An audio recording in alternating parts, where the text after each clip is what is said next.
কৈলাসটা না একটা অন্যরকম জায়গা, তাত্ত্বিকতার দিক থেকেও অন্যরকম, ভৌগোলিক দিক থেকেও সেটা অন্যরকম। তুমি চাইলেই যেতে পারবে না। আমি শারীরিকভাবে খুব স্ট্রং, আমি যা খুশি করতে পারি, দৌড়তে পারি। আমার জানা আছে কাঞ্চনজঙ্ঘা ট্রেক করে আসা লোক কৈলাসে টিকতে পারে। গভর্নমেন্ট অফ ইন্ডিয়া থেকে যে ডাক্তারবাবুকে দেওয়া হয়েছিল আমাদের রক্ষণাবেক্ষণের জন্য, ঘটনাক্রমে উনি নিজেই অসুস্থ হয়ে গেছে এবং ভয়ানক অসুস্থতা, চোখ দুটো বেরিয়ে আসছে, 103 ডিগ্রি জল খাচ্ছে, বমি হয়ে যাচ্ছে। তো এত কিছুর পরেও কিন্তু এগুলো হয়, কারণ নির্দিষ্ট একটা ঘটনা হওয়ার পর আমি পরিক্রমা থেকে চলে এসেছি। গৌরীকুণ্ডে তোমরা কখনোই নামবে না, কারণ নামলে তুমি উঠতে পারবে না। কেন? ওখানে অক্সিজেন নেই। এবার পোর্টার পনি পোর্টার যারা নিয়ে যায়, যারা ওদেরকে বললে পরে সামান্য কিছু ইওয়ান দিলে ওরা তুলে আনে, কিন্তু ওরা যখন তুলে নিয়ে আসে তখন ওদেরও নাক মুখ দিয়ে রক্ত। সবচেয়ে অদ্ভুত, আমি যেদিন কৈলাসে যাওয়ার জন্য অ্যাপ্লাই করেছিলাম ওয়েবসাইটে, সেদিন থেকে আমার কৈলাসের মানস দর্শন শুরু হলো স্বপ্নে। তখন মনের অবস্থাটা কেমন ছিল? আমার প্রচণ্ড রাগ হয়ে গেল। কৈলাসের দিকে তাকিয়ে দে গাল যা মুখে এসছে। তো কিসের বাবা তুমি, কিসের ভগবান তুমি? তুমি যদি ভক্তের ইচ্ছে পূর্ণ করতে না পারো তাহলে তুমি কিসের ভগবান? ভগবান তো ভক্তের ইচ্ছায় ভগবান হয়। আমরা যদি এখানে না আসি, তুমি তো এখানে কালো একটা পাথর হয়ে বসে থাকবে, তোমাকে কেউ দেখতেও আসবে না। করে তাকিয়ে দেখি কেন।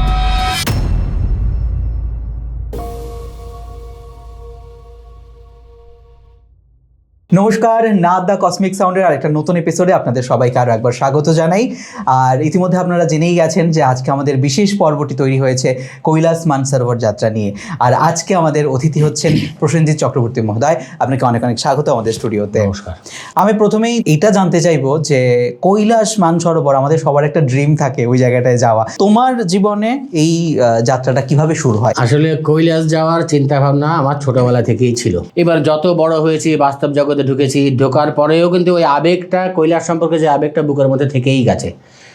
কিন্তু চাকরি বাকরি করার কারণে বিভিন্ন রকম বাধ্যবাধকতা থাকে, ওগুলো কাটিয়ে সংসার ধর্ম করে ঠিকমতো হয়নি। এবার যখন ঠিকমতো চিন্তা ভাবনা শুরু করলাম তখন চলে এলো কোভিড পিরিয়ড। Covid, exactly. হ্যাঁ, তার আগে আমরা সবাই জানি গালওয়ানে একটা ইনসিডেন্ট হয়েছিল ইন্ডিয়ার গভর্নমেন্টের সঙ্গে চায়না গভর্নমেন্টের, এবং তারপর থেকে কিন্তু 5 বছর 6 বছর পারমিটটাই দিত না, মানে ভিসা দিত না, চাইনিজ গভর্নমেন্ট ভিসা দিত না। তবে তোমার একটা কথাতে কিন্তু এটা জানতে পারলাম যে কোনো ভালো কাজ শুরুর আগে প্রচুর বাধা আসে, এবং তোমাকে বোধহয় কোথাও না কোথাও সেই বাধাগুলোকে অতিক্রম করতে লাগবে। বাধা আসে না শুধু, তুমি যদি ধার্মিক কোনো স্থানে যাও, ধার্মিক কোনো স্থান, তীর্থস্থান যেখানে তুমি যেতে চাও, যত বাধা আসবে তত তোমার প্রারব্ধ কাটবে। আমি আশা করে নেব যে এখানে আজকে যারা পডকাস্টটা শুনবেন তারা ওই রকম মানসিকতারই মানুষ, যারা তোমাদের ভাষায় যেগুলোকে ট্রোলিং ফোলিং বলো ওগুলো করবে না, একটা আধ্যাত্মিক আধার নিয়ে শুনবে, তাহলে আমি একটু মন খুলে কথা বলতে পারি। একদম একদম। তুমি বিশ্বাস করবে না আমার কিরকম বাধা এসেছিল। আমি যখন কৈলাসের জন্য আমি যেদিন অ্যাপ্লাই করলাম, অদ্ভুতভাবে কতগুলো যোগাযোগ খুলে গেল, একসঙ্গে অনেকগুলো দরজা খুলে গেল আমার জন্য। প্রথম কথা হচ্ছে, যেদিন আমি অ্যাপ্লাই করার জন্য যেদিন পোর্টালটা খুললো, সেদিনই এটার জন্য কি আলাদা কোনো একটা পোর্টাল থাকে? ওই পোর্টালে আমাদেরকে অনলাইনে KMY মানে কৈলাস মানসরোবর যাত্রা KMY.gov.in একটা পোর্টাল ওপেন হয়। এবার সেটা কোন সময়টায়? এটা চীন গভর্নমেন্ট অনুমতি দিলে পরে, এবছর বোধহয় খুব সম্ভবত এপ্রিল নাগাদ হতে যাচ্ছে। গত বছর এপ্রিল মাঝামাঝি হয়েছিল, হয়ে মে মাসের 13 তারিখ লাস্ট ডেট ছিল এটা বন্ধ হওয়ার। আচ্ছা, মানে এপ্রিল থেকে মে মোটামুটি একটা টাইম, টেন্টেটিভ টাইম, ওই সময় এটা খোলা থাকে। আর যাত্রাটা কতদিন পর্যন্ত পারমিটেড? যাত্রাটা গত বছর মে মাসের 28 বা 29 তারিখের মধ্যে শুরু হয়েছিল ফার্স্ট ব্যাচ, আর শেষ হয়েছিল গিয়ে আমরাই ছিলাম শেষ ব্যাচ। সেটা ছিল অগাস্টের 25 তারিখে আমরা ইন্ডিয়াতে ফিরে এসেছিলাম। 6 তারিখে যাত্রা শুরু হয়েছিল অগাস্টের 6 তারিখ যাত্রা শুরু না ঠিক, মানে আগরতলা থেকে আমরা 4 তারিখে গেছি। আচ্ছা, 5 তারিখে মেডিকেল টেস্ট, 6 তারিখে মিনিস্ট্রি অফ এক্সটার্নাল অ্যাফেয়ার্সের সঙ্গে মিটিং, আর 7 তারিখে আমরা রওনা দিলাম প্রথম। ইন্ডিয়া গভর্নমেন্ট যে সময়টা দেয় প্রায় 23-24 দিনের সময়টা কিন্তু প্রাইভেট অপারেটররা দেয় না, ওরা 11-12 দিনে শেষ করে। আচ্ছা, কেমন? এখন তাহলে প্রথমে প্রশ্ন আসছে যে ইন্ডিয়া গভর্নমেন্টের 24 দিন আর এখানে 11-12 দিন কেন? কারণ ইন্ডিয়া গভর্নমেন্টের যে প্রোগ্রামটা আছে সেটা অনেক বেশি মাত্রায় সায়েন্টিফিক ওয়েতে করা। আচ্ছা, আমরা হাইটে উঠছি, প্রতিদিন হাইট বাড়ছে, এবং হাইটে বাড়লে একটা জায়গায় গিয়ে যত তুমি তোমার শরীরটাকে খাপ খাইয়ে নিতে পারবে তত তোমার যাত্রাটা ভালো হবে, তোমার শ্বাসকষ্ট কম হবে, অ্যাক্লিমেটাইজেশনের সুবিধা হবে।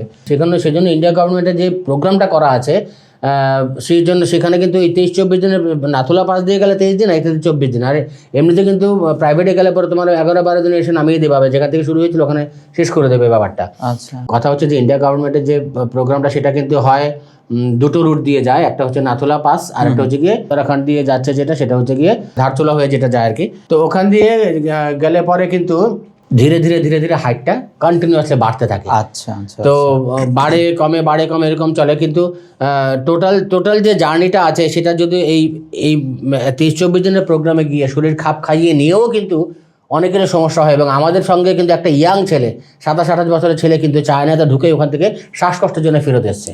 এবং আমি দেখেছি আমাদের সঙ্গে যারা গেছিলেন, আমাদের যিনি ডাক্তারবাবু ছিলেন গভর্নমেন্ট অফ ইন্ডিয়া থেকে, যে ডাক্তারবাবুকে দেওয়া হয়েছিল আমাদের রক্ষণাবেক্ষণের জন্য, ঘটনাক্রমে উনি নিজেই অসুস্থ হয়ে গেছেন।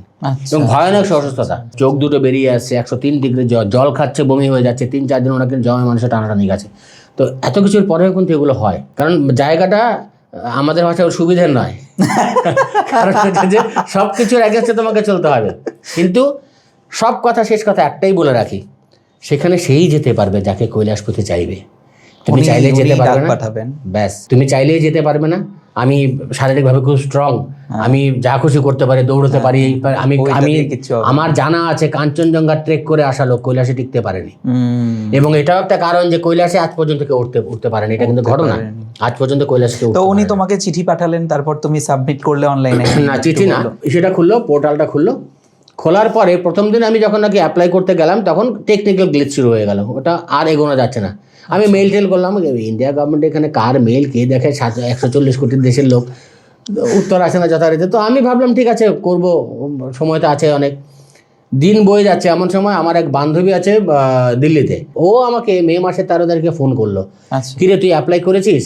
আমি বললাম না রে, অ্যাপ্লাই করিনি, করবো মানে আজকে শেষ দিন। তো আমাকে দুপুরবেলা ফোন করছে, আজকে শেষ দিন, তুই এখনো করিস নি, তুই কবে করবি? আর এক্ষুনি করে আমাকে জানা তুই। আচ্ছা। তো নিয়ে বসলাম, সঙ্গে সঙ্গে অ্যাপ্লাই হয়ে গেল। এবং আমার মনের মধ্যে, জানে না মানে কৈলাসপতির কী লীলা, আমার মনের মধ্যে কোনোদিন কোনোবার কোনোভাবে আমার মনে হয়নি আমি যেতে পারবো। তো এই সংশয়টাই আমার মনের মধ্যে আসেনি, আমি ধরেই নিয়েছিলাম আমি যেতে পারবো। আচ্ছা। এবং ঘটনাক্রমে আমার যিনি গুরু, যেদিন আমি অ্যাপ্লাই করলাম সেদিনই বিকেলবেলা আমার মেয়েকে স্বপ্ন দেখালেন যে তোর বাবা তো কৈলাস যাচ্ছে, ওখান থেকে মানসরোবরে জল এনে মন্দিরে, আমাদের বাড়ির মন্দির আছে নর্মদেশ্বর মহাদেব মন্দির, ওই মন্দিরে জলাভিষেক করতে বলবি তোর বাবাকে। তো ঠিক আছে, আমি শিওর হয়ে গেলাম যে যাচ্ছি। অথচ লটারিও হয়নি, কিচ্ছু হয়নি। লটারির কবে ডেট তাও আমরা জানি না, কেউ জানে না। আচ্ছা। যে কোনো কারণে গভর্নমেন্ট অফ ইন্ডিয়া এটা প্রকাশ করে না। কিন্তু ওখানে কিন্তু খুব বড় করে, খুব ফেয়ার ওয়েতে লটারি হয়। মিনিস্টাররা থাকেন, সেন্ট্রাল মিনিস্টাররা থাকেন। আচ্ছা। মানে অলৌকিকতা কীরকম, কোনো একদিন আমার বাড়ির মন্দিরে পুজো আমি নিজের হাতে করি। তো কোনো একদিন ধরো এরকম 11টা সাড়ে 11টা নাগাদ, অন্যদের সকালবেলাই করি, ওই দিন সকাল 11টা সাড়ে 11টা নাগাদ আমি মন্দিরে যাওয়ার সময় ফোনটা সুইচ অফ করে দিই প্রতিদিনই, মানে কোনো পৃথিবী থেকে বিচ্ছিন্ন হয়ে যায় তখন। তো আমি ফোনটা অফ করতে করতে আমি আমার মেয়েকে বললাম, মেয়েকে না শুধু পরিবারকে আমি একটু চিৎকার করে বললাম, এই দেখো আমি ফোনটা অফ করলাম, আমি মন্দিরে যাচ্ছি, দেখবে মন্দির থেকে চলে আসবো, আসার পরে মোবাইলটা খুললেই দেখবো আমার কৈলাস যাওয়ার মেইলটা এসে গেছে। কোথা থেকে সেই শক্তি পেয়েছে আমি জানি না, আমি আজও জানি না। যথারীতি আমি মন্দিরের কাছে পুজো টুজো সেরে খুব একদম ধীরে সুস্থে এসে করলাম, মোবাইলটা খুললাম, সত্যিই দেখি আমার মেইলটা চলে এসছে, you have been selected. Lipulekh pass, আমি তখন যেটা বলতে বললাম লিপুলেক পাসটা হচ্ছে কি উত্তরাখণ্ড দিয়ে। এটা হচ্ছে আদিতম রুট, আমাদের জগৎগুরু আদি শঙ্করাচার্য যে কিন্তু এই রুট দিয়ে গেছিলেন। লিপুলেক পাস যেটা আছে ওই জায়গাটা পার হওয়াটাই একটু শক্ত, যদিও এখন আমরা 2026 সালে বা 25 সালে যেটাকে শক্ত বলছি, সেটা 1940 সালে কিরকম অবস্থা ছিল এটা ভেবে দেখো। তখন মৃত্যু হতো, ওখান থেকে পড়ে গিয়ে ঘোড়া শুদ্ধ পড়ে নিচে কালী নদী বয়ে যায়, ওখানে পড়ে মারা যেত। সেরকম এখন সেরকম কিছু নেই। আমি ঘোড়াতে গেছি, হ্যাঁ শ্বাসকষ্ট সামান্য একটু হয়, অনেক হাইটে প্রায় 17,000 ফিটে উঠতে হয়, তেমন একটা সমস্যা হয়নি। কিন্তু ওইখান থেকে নামার মানে লিপুলেক পাসে পৌঁছানোর পর ইন্ডিয়া যেখানে শেষ, যেখান থেকে চায়না শুরু, একদম টপ হিলে, ওখান থেকে নামতে হবে নিচে। আচ্ছা।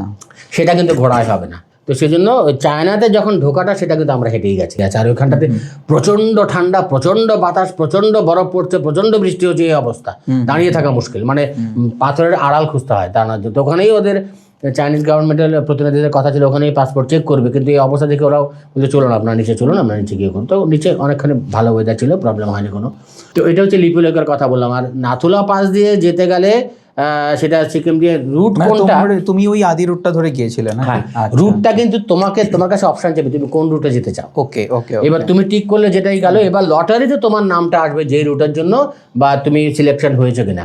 তা আমাদের সময় দুটো রুট দিয়ে, নাথুলা দিয়ে 750 জন গেছে, এক একটাতে 50 জন করে ব্যাচ। আর আমাদের লটারিটা কেন হচ্ছে তাহলে? এতজন লোক অ্যাপ্লাই করবে, কোটা আছে 1000। আচ্ছা, সবাইকে দিচ্ছে না, মাত্র এই তো 750 নাথুলা দিয়ে আর 250 দিয়েছে লিপুলেক দিয়ে। আচ্ছা। এবার এটাতে ডিসাইড করবে ওরা, চীন গভর্নমেন্ট ঠিক করবে কতজন যাবে, আচ্ছা কারা যাবে সেটা ইন্ডিয়া গভর্নমেন্ট ঠিক করবে লটারির মাধ্যমে। যেমন আমাদের সময় প্রায় 7,000 7,500 অ্যাপ্লাই করেছিল, তার মাঝখান থেকে 1,000 জন সিলেকশন পেয়েছে, আমি তাদের মধ্যে লাকি একজন।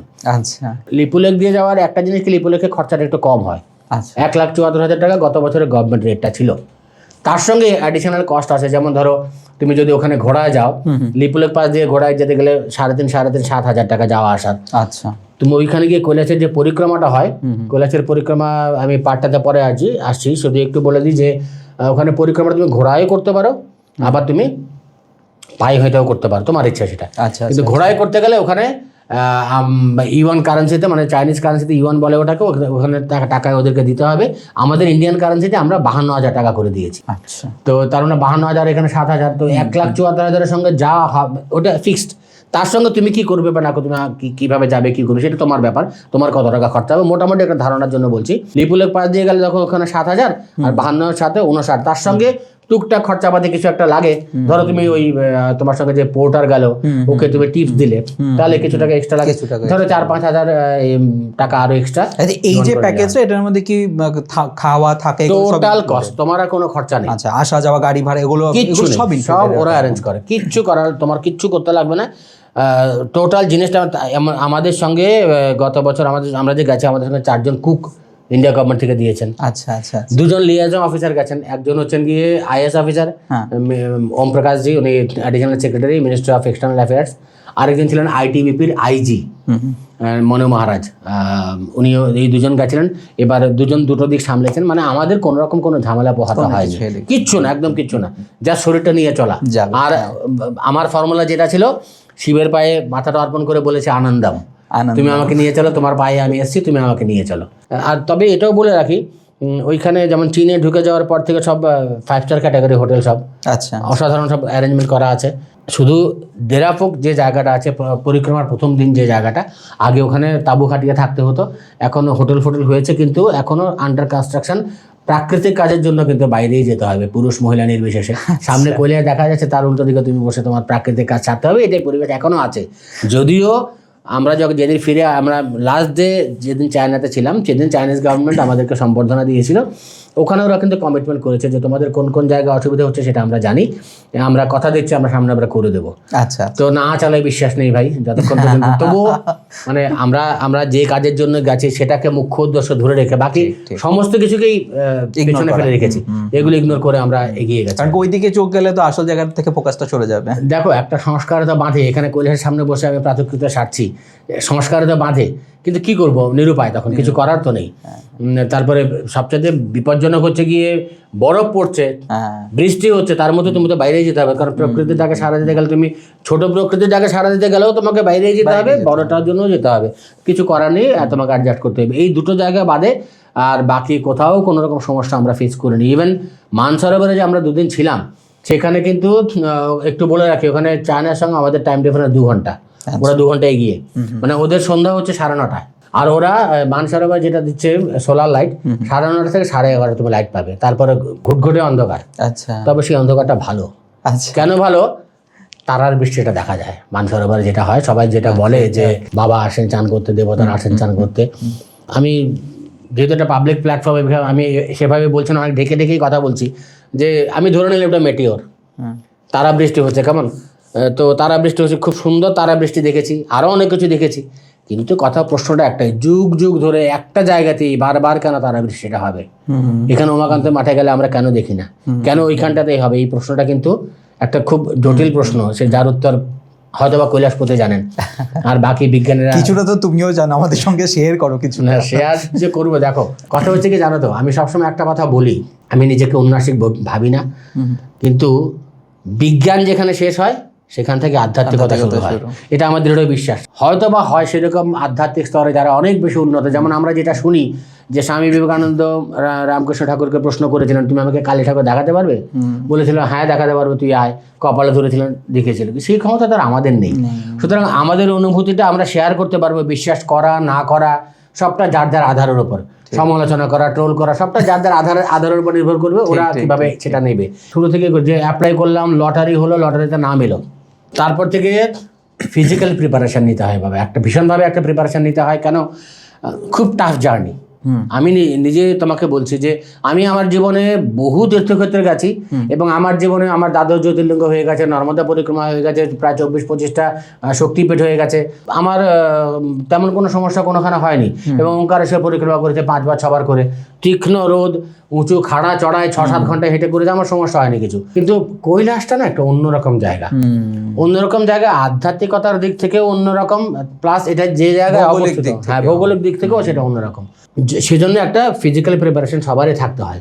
যে কেউ যদি হার্ট দুর্বল থাকে তার না যাওয়াই ভালো। দ্বিতীয়ত স্মোক একদমই না করাই ভালো, ড্রিঙ্ক একদমই না করাই ভালো।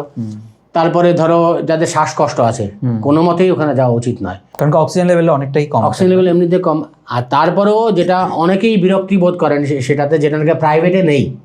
প্রাইভেটে তুমি একটা ডাক্তারের সার্টিফিকেট দিলেই তুমি ওইখানে যেতে পারবে। আচ্ছা আচ্ছা আচ্ছা। কিন্তু গভর্নমেন্টের ক্ষেত্রে যেটা হয়, আমরা আমি 4 তারিখে ওখানে গেছি, কৈলাস মানসরোবর ভবন আছে ওখানে যোগীজির রাজ্যে গাজিয়াবাদে, ওখানে বিশাল বড় বিল্ডিং, নামটাই কৈলাস মানসরোবর ভবন, সেটা কৈলাস মানসরোবর যাত্রীদের জন্যই শুধু। আচ্ছা, এলাহি কাণ্ড কারখানা ভাই, মানে 4 তলা বিল্ডিং, প্রত্যেকটা রুমে 4 জন করে থাকছে, প্রত্যেকের জন্য আলাদা লকার, মানে কি বলবো, অভিযোগ করার কোনো রকম কোনো জায়গা নেই ওখানে। আচ্ছা, তারপরেও বলে দিয়েছে ওরা তুমি এখানে থাকতে বাধ্য নাও, তুমি যদি মনে করো বাইরে থাকবে তুমি থাকতে পারো। আচ্ছা আচ্ছা। আর আমরা যারা বাঙালি মাছ খেকো আছি তাদের জন্য একটু সমস্যা হতে পারে, কারণ ওখান থেকে নিরামিষ শুরু হয়ে যায়। ওকে, মানে ওই কৈলাস মানসরোবর ভবন থেকে নিরামিষ শুরু হয়ে যায়, সেটা পুরো ট্যুরেই একদম চলে।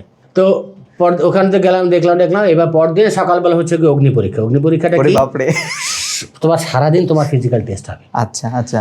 তবে একটা কথা বলে দিই, ওদের যে ওয়েবসাইটটা আছে ওইটার মধ্যে কিন্তু মান্যতার সুযোগগুলো দেওয়া আছে, তোমার ব্লাড সুগারটা কতটুকু পর্যন্ত থাকা উচিত। যেমন 8.5 অবধি যদি তোমার HbA1c, যেটা লাস্ট 3 মান্থসের অ্যাভারেজ ব্লাড সুগার, সেটা যদি তোমার 8.5 পর্যন্ত থাকে ওরা অ্যাকসেপ্ট করে। আচ্ছা আচ্ছা আচ্ছা। সেরকমভাবে ব্লাড সুগার থেকে আর ব্লাড প্রেশার থেকে শুরু করে প্রত্যেকটা জিনিসের মান্যতা সূচক ইন্ডিয়া গভর্নমেন্টের মাপদণ্ড অনুযায়ী কোথায় থাকবে সেগুলো দেওয়া আছে ওখানে। তুমি সময় পাচ্ছ, যাওয়ার আগে 2-3 মাস সময় পাও। মোটামুটি কি কি টেস্ট হয় তাহলে ওখানে? প্রথমত একটা ব্লাড টেস্ট হবে। ব্লাড টেস্ট, হ্যাঁ। ব্লাড টেস্টের সঙ্গে তোমার ওই কি বলে মেইন টেস্ট যেগুলো, ব্লাড টেস্ট তো তোমার বিশেষ কিছু করার নেই। এবার তুমি যদি আগে থেকে টেস্ট ফেস্টগুলো করে যাও তাহলে তুমি বুঝতে পারো তুমি কোথায় আছো। ওষুধ খেলে তুমি নিজেকে ঠিক করে যাও। ওরা কখনোই একটা লোককে বাদ দিতে চায় না, ওরা চায় তুমি যাও। হ্যাঁ। সেখানে গেলে এমন সব যদি যেমন আমাদের সঙ্গে একটা লোক বাদ গেছিল, ওনার কোনোদিন সুগার নেই, প্রেশার নেই, কিছু নেই, কিন্তু পার্টিকুলার ওইটাতে যখন টেস্ট করা হলো ওনার সুগার 450। তারপরে ওনাকে বলা হয়েছে আপনি ভাবুন কি করবেন, ওনার বাড়ি থেকে ওনাকে নিষেধ করলো। আরেকটা সেকেন্ড টেস্ট করেনি, এমনও তো হতে পারে যে কোনো কারণে ভুল ওরা করিয়ে নেয়। মেইন 2টো টেস্ট ওরা করায়, একটা হচ্ছে TMT, ট্রেডমিল টেস্ট। এই ট্রেডমিল টেস্টটা কপাল ভালো, আমি আগে থেকে প্রিপারেশন করে গেছিলাম, একদম মানে নিজেকে সম্পূর্ণ তৈরি করে গেছি। হ্যাঁ, তখন আমার এখনো আমার ওজন বেশি, তখন আরো ভয়ঙ্কর ওজন ছিল আমার, কারণ গাইডলাইনে দেওয়া আছে BMI যদি বডি মাস ইন্ডেক্স যদি 25-এর বেশি হয় তুমি যেতে পারবে না, মানে এটা নিয়ম ওদের, থাম্ব রুল। কিন্তু তারপরেও দেওয়া আছে এটাই একমাত্র থাম্ব রুল নয়, যার BMI বেশি কিন্তু অন্যগুলো কম, তার জন্য ডাক্তারবাবুরা একটু অন্যরকম ভাবে দেখবেন। আমার ক্ষেত্রে সেটা হয়েছিল। আচ্ছা। তো যাই হোক, ট্রেডমিল টেস্টটা খুব রিগরাস টেস্টটা প্রায় ধরো প্রথমে 3 মিনিট একটু স্লো চলে মেশিনটা, এটা সব প্রোগ্রামিং করা থাকে। তারপরে 3 মিনিট একটু ফাস্ট হয়, আর লাস্টে 3 মিনিট সাংঘাতিক ফাস্ট হয়, মানে প্রায় দৌড়নের পর্যায়ে চলে আসে ওখানে মধ্যে। তো আমার সঙ্গে যেমন 70 ইয়ার্স পর্যন্ত লোকে যেতে পারে, তো আমাদের সঙ্গে 70 ইয়ার্সের লোকটাও কিন্তু গেছে এবং সবগুলো টেস্ট পার হয়ে গেছে, এখানে কোনো ড্যাশিং কোচিং এর কোনো ব্যাপার নেই। ট্রেডমিল টেস্টটা একটু টাফ আছে। আরেকটা আছে PFT, পালমোনারি ফাংশন টেস্ট, ফু দিতে হয় যেটা, সেখানে অনেকেই ফিল করে যায়। তো আমার যেটা মনে হয়েছে, আমি 8 সেকেন্ডে পাস করে গেছি, সেটা অনেকবার দিতে হচ্ছে না। তা আমি 8 সেকেন্ডে, আমার যেটা মনে হচ্ছে, বাড়িতে আমি যেহেতু মহাদেব মন্দিরে আমি নিজের হাতে পুজো করি, সেখানে শিঙা ফু দিতে হয় প্রত্যেকদিন। শিঙাটা প্রত্যেকদিন আমি ফু দিই এবং অনেক লম্বা ফু দিই, সেই কারণেই কিনা জানেন আমি 8 সেকেন্ডের মধ্যে উতরে গেছি এই টেস্টে। তো এই দুটোই হচ্ছে মেইন ফিজিক্যাল টেস্টের মধ্যে। আর যদি যারা PFT পাস করবে না তাদের জন্য আলাদা ব্যবস্থা করা আছে, আলাদা 2500 টাকার মতো লাগে। আর যতটুকু মনে পড়ে 5,500 টাকা বোধহয় আমরা DHLI বলে ওটাকে, সংস্থাটা Delhi heart and lungs institute, Delhi heart and lungs institute দিল্লিতে, ওইখানে সমস্ত টেস্টগুলো হবে। কিন্তু they are not the decision making authority. আচ্ছা, টেস্ট করে এগুলো পাঠিয়ে দেবে ITBP-তে, ইন্ডিয়া তিব্বত বর্ডার পুলিশ, ওখানে পাঠিয়ে দেবো ওরা। ওখানকার ডাক্তাররা ফাইনাল ডিসিশন নেবে। তো প্রথম দিন টেস্ট ফেস্ট হয়ে গেল, চলে এলাম সবারে দূরে বক্ষে এসে কি হয় বহুদিন পরে পরীক্ষা দিলাম, এরকম একটা ব্যাপার। তারপর অনেক রকম কি বলে হিন্দিতে যেটা বলে আব্বা, মানে অনেক রকম গুজব রটে না, ওই গ্রুপে 2 জন বাদ গেছে, আমাদের নাকি 3 জন, সব কিন্তু খবর উঠে যাচ্ছে, কোনো বেজ নেই, যার যেমন খুশি রটিয়ে দিচ্ছে। তো যাই হোক, তো পরদিন সকালবেলা আমরা আবার গেলাম ওই আইটিবিপিতে গেলাম। ওখানে যাওয়ার পর বিভিন্ন সংস্থা থেকে, এনজিও থেকে বা বিভিন্ন ব্যক্তিগত পর্যায়ে অনেকে এসছে যে কৈলাস যাত্রীদেরকে কিছু দেওয়ার জন্য। আচ্ছা, এবং আমি তোমাকে একটা জিনিস বলি, কৈলাস নিয়ে মানুষের যে আবেগ আমি উত্তরাখণ্ডে দেখে এসেছি, দিল্লিতে দেখে এসেছি, সেই আবেগের ধারে কাছে আমরা ত্রিপুরাবাসী বা পশ্চিমবঙ্গবাসী নেই। আমাদেরকে একটু দেখার জন্য, আমাদের একটু ছোঁয়ার জন্য, আমাদেরকে একটু খাওয়ানোর জন্য ওদের যে কীরকম করতো, ওরা রাস্তার মধ্যে লাইন দিয়ে দাঁড়িয়ে আছে, ফুল ছুঁড়ছে আমাদের দিকে যাওয়ার পথে। আমি তখনও কৈলাস যাইনি, যাচ্ছি তখন, একটু খেয়ে যাওয়া, 5 স্টার হোটেল বুক করা আছে তোমাদের জন্য, একটু যা খুশি তোমাদের, গিয়ে দেখে বোধহয় 50 পদ রান্না করা আছে, তুমি যা খুশি খাও। এই যে আবেগটা আমি দেখে এসেছি কৈলাস নিয়ে, প্লাস আইটিবিপির যে জওয়ানরা ওখানে ডিউটি করছে, এত হাই অ্যালটিটিউডে, এত বরফ ঠান্ডা, এত কিছুর মধ্যে ডিউটি করছে, ওদের মধ্যে কৈলাস দেখার জন্য, আর কৈলাস আমরা যে কৈলাস থেকে এসছি বা কৈলাস যাচ্ছি, আমাদেরকে ছুঁয়ে দেখছে ওরা, একটু তোমাদের আশীর্বাদ দিয়ে তোমরা কৈলাসপদের কাছ থেকে একটু বাবাকে বলো না আমাদেরকে কেন নিয়ে যাচ্ছে না, এরকম এই যে আবেগগুলো আমি দেখে এসেছি না, এগুলো আমরা এখানে বসে কিচ্ছু টের পাই না। ঠিক ঠিক ঠিক। আরেকটা জিনিস বলে রাখি, পরে ভুলে যাব, ভারতবর্ষের 10টা রাজ্য যারা কৈলাস যাত্রী তাদেরকে সাবসিডি দিচ্ছে। আচ্ছা, one of them is the biggest is Uttar Pradesh. যোগীজি উনি 1 লাখ টাকা করে খরচা গভর্নমেন্ট থেকে বেয়ার করছেন। আচ্ছা আচ্ছা। এবং কোনো কোনো রাজ্য 50,000 25,000 এরকম কিন্তু করছেন। 10টা রাজ্য করছেন, কিন্তু বাকি রাজ্যগুলো করছে না, তার মধ্যে আমরাও আছি। তো তোমাদের মাধ্যমে আমার একটা আবেদন থাকবে সরকারের প্রতি, যে হজের জন্য আমরা অনেক কিছু করছি, করুক, ধর্মনিরপেক্ষ দিয়ে সবার জন্যই করুক, অসুবিধার কিছু নেই। আমাদের জন্য কিছু একটা করুন, অল্প কিছু টোকেন দিয়ে শুরু করুন না, ঠিক ঠিক। অল্প কিছু টাকা দিন না। দেখুন, অনেকেরই কিন্তু ইচ্ছা আছে কৈলাস যাওয়ার। প্রথম কথা, যাওয়াটা টাফ। একদম। দ্বিতীয় কথা, ভাই এতগুলো পয়সা জোগাড় করা, 2.5 লাখ 3 লাখ টাকা, তুমি লিপুলেক পাস দিয়ে গেলে 1,74,000 পাস ধরো, আর 70,000 ধরো, প্রায় 2 লাখ 2.5 লাখ টাকা ধরে রাখো। 2.5 লাখ টাকা, হ্যাঁ। আর যদি তুমি নাথুলা পাস দিয়ে যাও তাহলে আরো বেশি, 2,84,000 শুধু গভর্নমেন্ট রেট, তার সঙ্গে 70,000 ধরো, প্রায় 3.5 লাখ টাকা মিনিমাম। এতগুলো টাকা একটা জোগাড় করা একটা লোকের পক্ষে সাধ্যের বাইরেই প্রায় বলতে হবে, অনেকের ক্ষেত্রে হয় না। অবশ্যই। সেই ক্ষেত্রে গভর্নমেন্ট থেকে যদি স্পন্সর করে একটা পার্ট বা সাবসিডিটা যদি গভর্নমেন্ট দেয়, কিছু না, ওখান থেকে ওরা করতে পোর্টাল আছে আলাদা, journey completion certificate government of India দিচ্ছে, চায়না গভর্নমেন্ট দিচ্ছে, ওটাকে আপলোড করে দাও, ওরা পয়সা অ্যাকাউন্টে দিয়ে দিচ্ছে।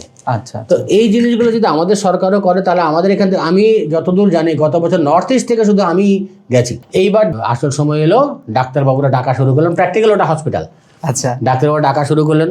আমি আবার ঠাট্টা করে বললাম যে এই আমাদের আগরতলায়, আমি সবাইকে বলছি আর কি, গুজরাটি মারাঠি ভাইটা অনেকে আছেন, তো আমি বললাম আগরতলায় একটা হাসপাতাল আছে, IGM হাসপাতাল, ওখানে একটা গাছ, এখন আছে কিনা জানি না, যারা বাবা হতো আর হবু বাবারা তখন বাইরে অপেক্ষা করতেন, ওই গাছটার নাম ছিল বাপ গাছ। ওখানে সব বাপরা বসে থাকতো খুব টেনশন নিয়ে, রেজাল্ট কি আসে। তো আমাদের এখন সেই অবস্থা, খুব টেনশন নিয়ে বসে আছি, এর ভেতর থেকে কার ডাক আসে আর কি রেজাল্ট আসে, কিচ্ছু না। আমি পরিবেশটাকে হালকা করতে, মানে আমার মনে হয় যে 12 এর রেজাল্টের সময় বোধহয় এতটা টেনশন না না জীবনে বাবা এত টেনশন করিনি আমি। এবং আমি ওখানে বসে চাইছি আমার নিজের টেনশনটা এবং অন্যদের টেনশনটা হালকা করার জন্য, এসব বলে বলে সবাই হো হো করে হাসছে। তো এইবার অনেকেই বেরোচ্ছে, ঢুকছে, বেরোচ্ছে। এবার আমি যখন গেছি তখন ন্যাচারালি আমার বডি ওয়েট খুব বেশি, তখনও বেশি ছিল, এখনও কমেও যা আছে সেটাও অনেকখানি বেশি। তো আমাকে বললেন যে ডাক্তারবাবু বললেন আপনি আগে কোথায় কোথায় গেছেন। আমি তো বলছি গড় আমি গঙ্গোত্রী গেছি 8 বার, কেদারনাথ গেছি, আমি এই গেছি, অনেক কিছু বললাম। বলে দেখুন আপনি যতখানেই যান, আপনি কিন্তু কৈলাসটা কিন্তু আলাদা জায়গা, এটার সঙ্গে কিচ্ছু মেলাবেন না। তো এরপর বলছেন যে আপনি কী ওষুধ খান। তো দেখালাম, আমি লিখেও দিয়েছিলাম ওগুলো, এই খাই। বলছে আপনার বডি মাস ইন্ডেক্সটাতে বেশি আছে। আমি বললাম যে হ্যাঁ অবশ্যই বেশি আছে, আপনাদের মান্যতা সূচক অনুযায়ী অনেক বেশি আমারটা। তখন আমার বডি মাস ইন্ডেক্স 37, যেখানে 25 থাকার কথা। আচ্ছা। কিন্তু আপনি বাকিগুলো দেখুন, বাকিগুলো সবগুলো দেখেছি খুব ভালো করে, একটা একটা করে বলছো আপনাদের বাকি সব ভালো। আমি বললাম গত 2 মাস ধরে প্রিপারেশন করছি, রেগুলার জিম যাচ্ছি, আমি ডায়েট কন্ট্রোল করেছি, মাঝখানে অসুস্থ হয়ে গেছি সেজন্য বাধা পড়েছে, ঠিক আছে। ওই যে বলছিল না অনেক রকম বাধা আসে, তীর্থযাত্রা যাওয়ার আগে আমার হারপিএস হয়ে গেল, ভয়ানক হারপিএস, প্রায় 22-23 দিনের বিছানা ছেড়ে উঠতে পারি না, কিছু খেতে পারি না, প্রচন্ড যন্ত্রণা, জামা কাপড় পরতে পারে না স্কিনে। তো আমার যাদের পক্স হয়, চিকেন পক্স যাদের হয়, ওদের নাকি শরীরে জীবাণুটা থাকে, এবং আমার ছোটবেলায় চিকেন পক্স হয়েছিল। আচ্ছা। এবং 50 ইয়ার্স যখন তুমি ক্রস করবে, যার হয় সে যখন ক্রস করবে তখন নাকি এটা যখন সে অ্যাটাক করতে পারে, সেটাই হলো। এবং এই সময়টাতেই আমার হলো, তো ভয়ানক যন্ত্রণা। এবং আমি ডাক্তারের সঙ্গে যখন পরামর্শ করলাম, উনি সরাসরি বললেন না না আপনি যেতেই পারবেন না, কি করে যাবেন আপনি। আমি ওখান থেকে বসে প্রতিজ্ঞা করলাম, বেটা আমি যাবো, গিয়ে এসে তোকে আমি দেখাবো এসে যে আমি গিয়ে এসেছি। তাই করেছি আমি ফিরে এসে। উনি বিশ্বাসই করতে, আপনি গেছেন তারপরও? হ্যাঁ গেছি তো, আমার তো কোনো সমস্যা হয়নি। আর সমস্যা হলে কী হবে, আমি তো ওনার পায়ে দিয়ে রেখেছি, সমস্যা উনি দেখবেন। তো এইখানে ডক্টরের সার্টিফিকেট এখানে ডক্টরের সার্টিফিকেট আলাদা কিছু নেই, ওইখান থেকে যা দেওয়া দেবে আচ্ছা আচ্ছা আচ্ছা আচ্ছা। আইটিবিপির ডক্টররাই সার্টিফিকেট দেবে। তখন উনি বললেন না আপনাদের বাকি সব কিছু ভালো আছে, আপনি যাচ্ছেন কৈলাস, ওষুধগুলো যেগুলো খাচ্ছেন ওগুলো খেয়ে যাবে, বন্ধ করুন। না এগুলো তো নর্মালিই বন্ধ করি না, বাকি আপনাকে ওষুধ দেওয়ার মতো কিছু নেই, প্রেশার টেশার সব নর্মালি, আমার প্রেশারে কোনো সমস্যা হয়নি, সমস্যা একটা আমার বডি মাস ইনডেক্স বেশি। তো যাই হোক ওখান থেকে তো পাশ করে গেলাম। পরদিন সকালবেলা হলো গিয়ে মিনিস্ট্রি অফ এক্সটার্নাল অ্যাফেয়ার্স অফিসে আমাদেরকে নিয়ে গেল। এটা সেই অফিস যেখানে এই যে ইন্ডিয়া পাকিস্তান যুদ্ধে তখন অপারেশন সিন্দুর আমরা সবাই দেখেছি, যে অফিসটা থেকে সমস্ত অ্যানাউন্সমেন্টগুলো হতো, যে অফিসটার দিকে সারা পৃথিবী তাকিয়ে থাকতো কখন কি ঘোষণা হয়, সেই অফিসটা যেটাতে আমি আর তুমি নর্মালি যেতে পারবো না। বুঝতে পেরেছি। তো যেহেতু আমরা কৈলাস যাচ্ছি সেজন্য আমাদের ওখানে ব্রিফিং ওনারা করবেন, কারণ দুটো দেশের মধ্যে চীন এবং ইন্ডিয়ার মধ্যে সম্পর্কটা সবসময় সুতোর মধ্যে ঝুলে থাকে, সেখানে আমাদের প্রত্যেকটা লোকের প্রত্যেকটা আচরণ কিন্তু ওরা লক্ষ্য করে। তো সেজন্য ডুজ অ্যান্ড ডোন্টস একটা গাইডলাইন ওরা কিন্তু আমাদেরকে দিয়েছে, প্রায় ঘন্টা খানেকের মতো একটা ক্লাসের মতো নিলেন আমাদেরকে ওখানে। তারপর ওখানে একজন ভদ্রলোক ছিলেন অশোক নিম্বাডিয়া, এক ভদ্রলোক, উনি আইটিবিপিতে প্রায় 25 বছর কৈলাস রিজিয়নে ডিউটি করেছেন, আচ্ছা, পুরো কৈলাস রিজিয়নটা ওনার মুখস্থ আর কি। উনি বিভিন্ন গাইডলাইন দিলেন আমাদেরকে, যেমন চট করে আমরা করি প্রচন্ড ঠান্ডা কি করি আমরা, চান করতে লাগলে জলটা নিয়ে ঠাস করে মাথায় ঢেলে দিই, যেন ঢেলে দিলাম শেষ হয়ে গেল। আর উনি বলছে সিস্টেমটাই ভুল, তুমি মাথায় যেই ঠান্ডা জলটা ঢালবে তোমার স্ট্রোক হওয়ার ম্যাক্সিমাম সম্ভাবনা থাকবে। ওখানে একে তো অক্সিজেন নেই, তার মধ্যে মানসরোবরে তুমি চান করতে সবাই চায়, মানসরোবরে এখন চান করতে দেয় না, নেমে চান করতে, ডুব দিতে দেয় না, আচ্ছা আচ্ছা, ওটা ওই জলটা তুলে চান করতে হয়। তো বলছে সিস্টেমটা বলে দিল, নিচে পায়ে দিবে, পায়ে থেকে ধীরে ধীরে ধীরে ধীরে উপরে, এরকম অনেক কিছু বলে দিল। প্লাস কী কী করা উচিত কী কী করা উচিত নয় বলেছে, সবসময় তোমরা খেয়াল রাখবে, তুমি বুঝতেও পারবে না, তোমার উপর ঠিক নজর রেখেছে ওরা। আর ওটা বলে দিয়েছিল আমাদেরকে, মোবাইলে তুমি কি নিয়ে যাচ্ছ একটা একটা করে ছবি ওরা চেক করবে, এবং করেছে। যখন নাকি আমরা ওখানে ঢুকছি চীনে, একটা একটা করে ছবি চেক করেছে, এবং ফেরার সময়ও চেক করেছে একটা একটা করে। আচ্ছা, মূল বক্তব্য একটাই, দালাই লামার ফেভারে কিছু আছে কিনা, অ্যান্টি চায়না কিছু আছে কিনা। আচ্ছা আচ্ছা। তো বাবা আমি গেছি কৈলাস, আমার কি দরকার আছে এসব কিছু করার, কেউ কি আমরা আমাদের মধ্যে কেউই আমরা চাই না। আর তাছাড়া আরেকটা জিনিস হয়েছিল, যেটা আমাদের ইন্ডিয়া গভর্নমেন্ট থেকে মিনিস্টার অফ এক্সটার্নাল অ্যাফেয়ার্স একজন প্রতিনিধি, আমরা যখন গুঞ্জি বলে একটা গ্রাম আছে ওখানে ছিলাম, একজন কম্পিউটার এক্সপার্ট এসেছিলেন, উনি আমাদেরকে বলেছেন যদি তোমরা মনে করো যে আমার অনেক সময় হয়ে যায় হয়তো তোমার ছেলে ফটো তুলে রেখেছে কিছু একটা গোপন, তুমি জানোই না এটাতে, হ্যাঁ, তার কারণ আমি তো আগেই বলেছি আমাদের জেনারেশন এত টেকনো সেভি নয়, তো তোমরা যদি মনে করো কম্পালশনের কিছু নেই, তোমরা মোবাইলটা আমাদেরকে দিয়ে চেক করাতে পারো, কিছু আছে কিনা আপত্তি করে আমরা দেখে দেবো, তাহলে তুমি নিশ্চিন্ত হয়ে গেলে। দেখলাম যে আমরা সবাই চেক করিয়েছে, ওনার কাছে দিয়ে দেখে দিয়েছেন সবটা, তারপরেও ওরা সব চেক করেছে, কিছু পায়নি। আসার সময় যখন ফিরে আসছে তখন একজনকে আটকে ছিল, ওর একটা নামা বলে বলি না, এটার মধ্যে ওম নমঃ শিবায় লেখা ছিল, এটা কি লেখা কেমন ও বোঝাতে কাঠখড় পোড়াতে হয়েছে অনেক কিছু। কারণ যে নাকি আমাদের সঙ্গে যে দোভাষিক আছেন, একটা মেয়ে এবং একটা ছেলে প্রোভাইডেড বাই চায়না গভর্নমেন্ট, ওরা কিন্তু ভালো হিন্দি বলে, পড়তে পারে না। তো যাই হোক অনেক কাঠখড় পুড়িয়ে শেষ পর্যন্ত কোনো অসুবিধা হয় না, আমরা চলে এসেছি। কিন্তু একটা রহস্য আজও আমার মাথায় আছে, চায়না গভর্নমেন্ট কিন্তু পাসপোর্টটা সিল দেয়নি, ইন্ডিয়া গভর্নমেন্ট কিন্তু দিয়েছে। আচ্ছা, তো যাই হোক, তো তারপর তো এখান থেকে আমরা একটা ফিডব্যাক পেলাম ওদিন, এবং মন ফুরফুরে, কারণ আমরা এবার রওনা দেবো পরদিন সকালবেলা। আর কৈলাসের দুটো পরিক্রমা হয়, পরে ভুলে যাবো বলে দিই। একটা আউটার করা বাইরে দিয়ে 54 কিলোমিটার 3 দিন লাগিয়ে হয়, প্রথম দিন 12 কিলোমিটার, দ্বিতীয় দিন কত 32 কিলোমিটার মতো, পরের দিন 7-8 কিলোমিটার। দ্বিতীয় দিনের পরিক্রমাটা ভয়ানক টাফ। আচ্ছা, দোলমালা পাস বলে একটা জায়গা আছে, ওখানে অক্সিজেন লেভেলটা একদমই কম থাকে, একদম কম থাকে। আর আমাদেরকে এটাও বলে দেওয়া হয়েছিল মিনিস্ট্রি অফ এক্সটার্নাল অ্যাফেয়ার্স থেকে, যে ওইখানে গৌরীকুণ্ড, মানে বলে যে মা গৌরী এখনো স্নান করতে আসেন এখানে, আর ওইখান দিয়ে যেতে সব পরে ওই গণেশ কুণ্ড পরে, মানে গণেশের কাটা মাথাটা ওখানে পড়েছিল। আচ্ছা, শাস্ত্রে বলেন এগুলো। আমি বারবার বলছি, আমাকে কেউ চ্যালেঞ্জ করলে আমি গণেশের কাটা মাথা দেখাতে পারবো না, মা গৌরী স্নান করছেন সেটাও আমি দেখাতে পারবো না, কিন্তু যা শুনেছি আমি মনে আমার ওটাই বিশ্বাস যে ওটাই ঠিক, আমি সেটাই মেনেই চলি। যারা মানবেন না তাদের দেখারও দরকার নেই। তো সেজন্য বলছি যে ওই জায়গাটা আমাদেরকে বলেছিল নিচে গৌরীকুণ্ডে, যেখানে জলটা নীল একদম পরিষ্কার জল নিচে। আমি ওখানটাতে যাইনি, কিন্তু আমি সবটাই যারা গেছে তাদের থেকে শুনেই আমি বলছি, কারণ নির্দিষ্ট একটা ঘটনা হওয়ার পর আমি পরিক্রমা থেকে চলে এসেছিলাম। আচ্ছা, ওখানে দেরাফুকে সবচেয়ে ভালো দর্শন হয় কৈলাসের, একদম সামনেই কৈলাস দেখা যায়। তো ওখানে কিছু জিনিস আমার প্রাপ্তি হওয়ার পর আমার মনটা একদম শূন্য হয়ে গেছে। আমার আজকেও বলছি না, আমি আজকেও বলছি আমার জীবনে কিচ্ছু চাওয়ার নেই, কিচ্ছু পাওয়ার নেই, যা চাওয়ার সব আমাকে দিয়ে দিয়েছে ওখান থেকে। মিনিস্ট্রি অফ এক্সটার্নাল অ্যাফেয়ার্স থেকে বলে দিয়েছে গৌরীকুণ্ডে তোমরা কখনোই নামবে না, কারণ নামলে তুমি উঠতে পারবে না। আচ্ছা, কেন? ওখানে অক্সিজেন নেই। এবার পোর্টার পনি পোর্টার যারা নিয়ে যায়, যারা ওদেরকে বললে পরে সামান্য কিছু ইওয়ান দিলে ওরা তুলে আনে, কিন্তু ওরা যখন তুলে নিয়ে আসে তখন ওদেরও নাক মুখ দিয়ে রক্ত ঝরে। আচ্ছা, ভয়ানক কঠিন জায়গা। আর তারপরে ওইখান থেকে যতই তুমি ঘোড়া নিয়ে যাও, প্রায় 6-7 কিলোমিটার তোমাকে নামতে হবে নিচের দিকে। ওখানে ঘোড়া নামতে পারে না, তোমাকে হেঁচড়ে হেঁচড়ে এরকম মাটি দিয়ে নামতে হয়। তার মধ্যে যদি বৃষ্টি হয়, ভয়ানক কঠিন জায়গা। বৃষ্টি হলে পিচ্ছিল হয়ে থাকে জায়গাটা, বরফ পড়লেও খুব খারাপ অবস্থা থাকে। এবং ঘটনাক্রমে দ্বিতীয় দিন, যদিও আমি যাইনি, দ্বিতীয় দিন প্রথম দিন আমি যখন চলে এলাম দেরাফুক থেকে, ওই আসার পথে ভয়ানক রকমের তুষারপাত শুরু হয়ে গেল। অসব কিচ্ছু দেখা যাচ্ছে না, শুধু সাদা সাদা। যেদিন রওনা দিলাম, ধরো আধ ঘন্টাখানেক চলার পরেই খবরের রাস্তা বন্ধ, পুরো হিমালয়ের বিশাল একটা অংশ নিচে চলে গেছে, একদম কিচ্ছু নেই, রাস্তাঘাট কিছু নেই। সেখান থেকেও আইটিবিপির জওয়ানদেরকে আমি নমস্কার জানাই। শুধু আমাদের জন্য পাহাড়ে কতই ধস পড়ে, 2-3 দিন বন্ধ থাকে, চালু হয়ে যায়।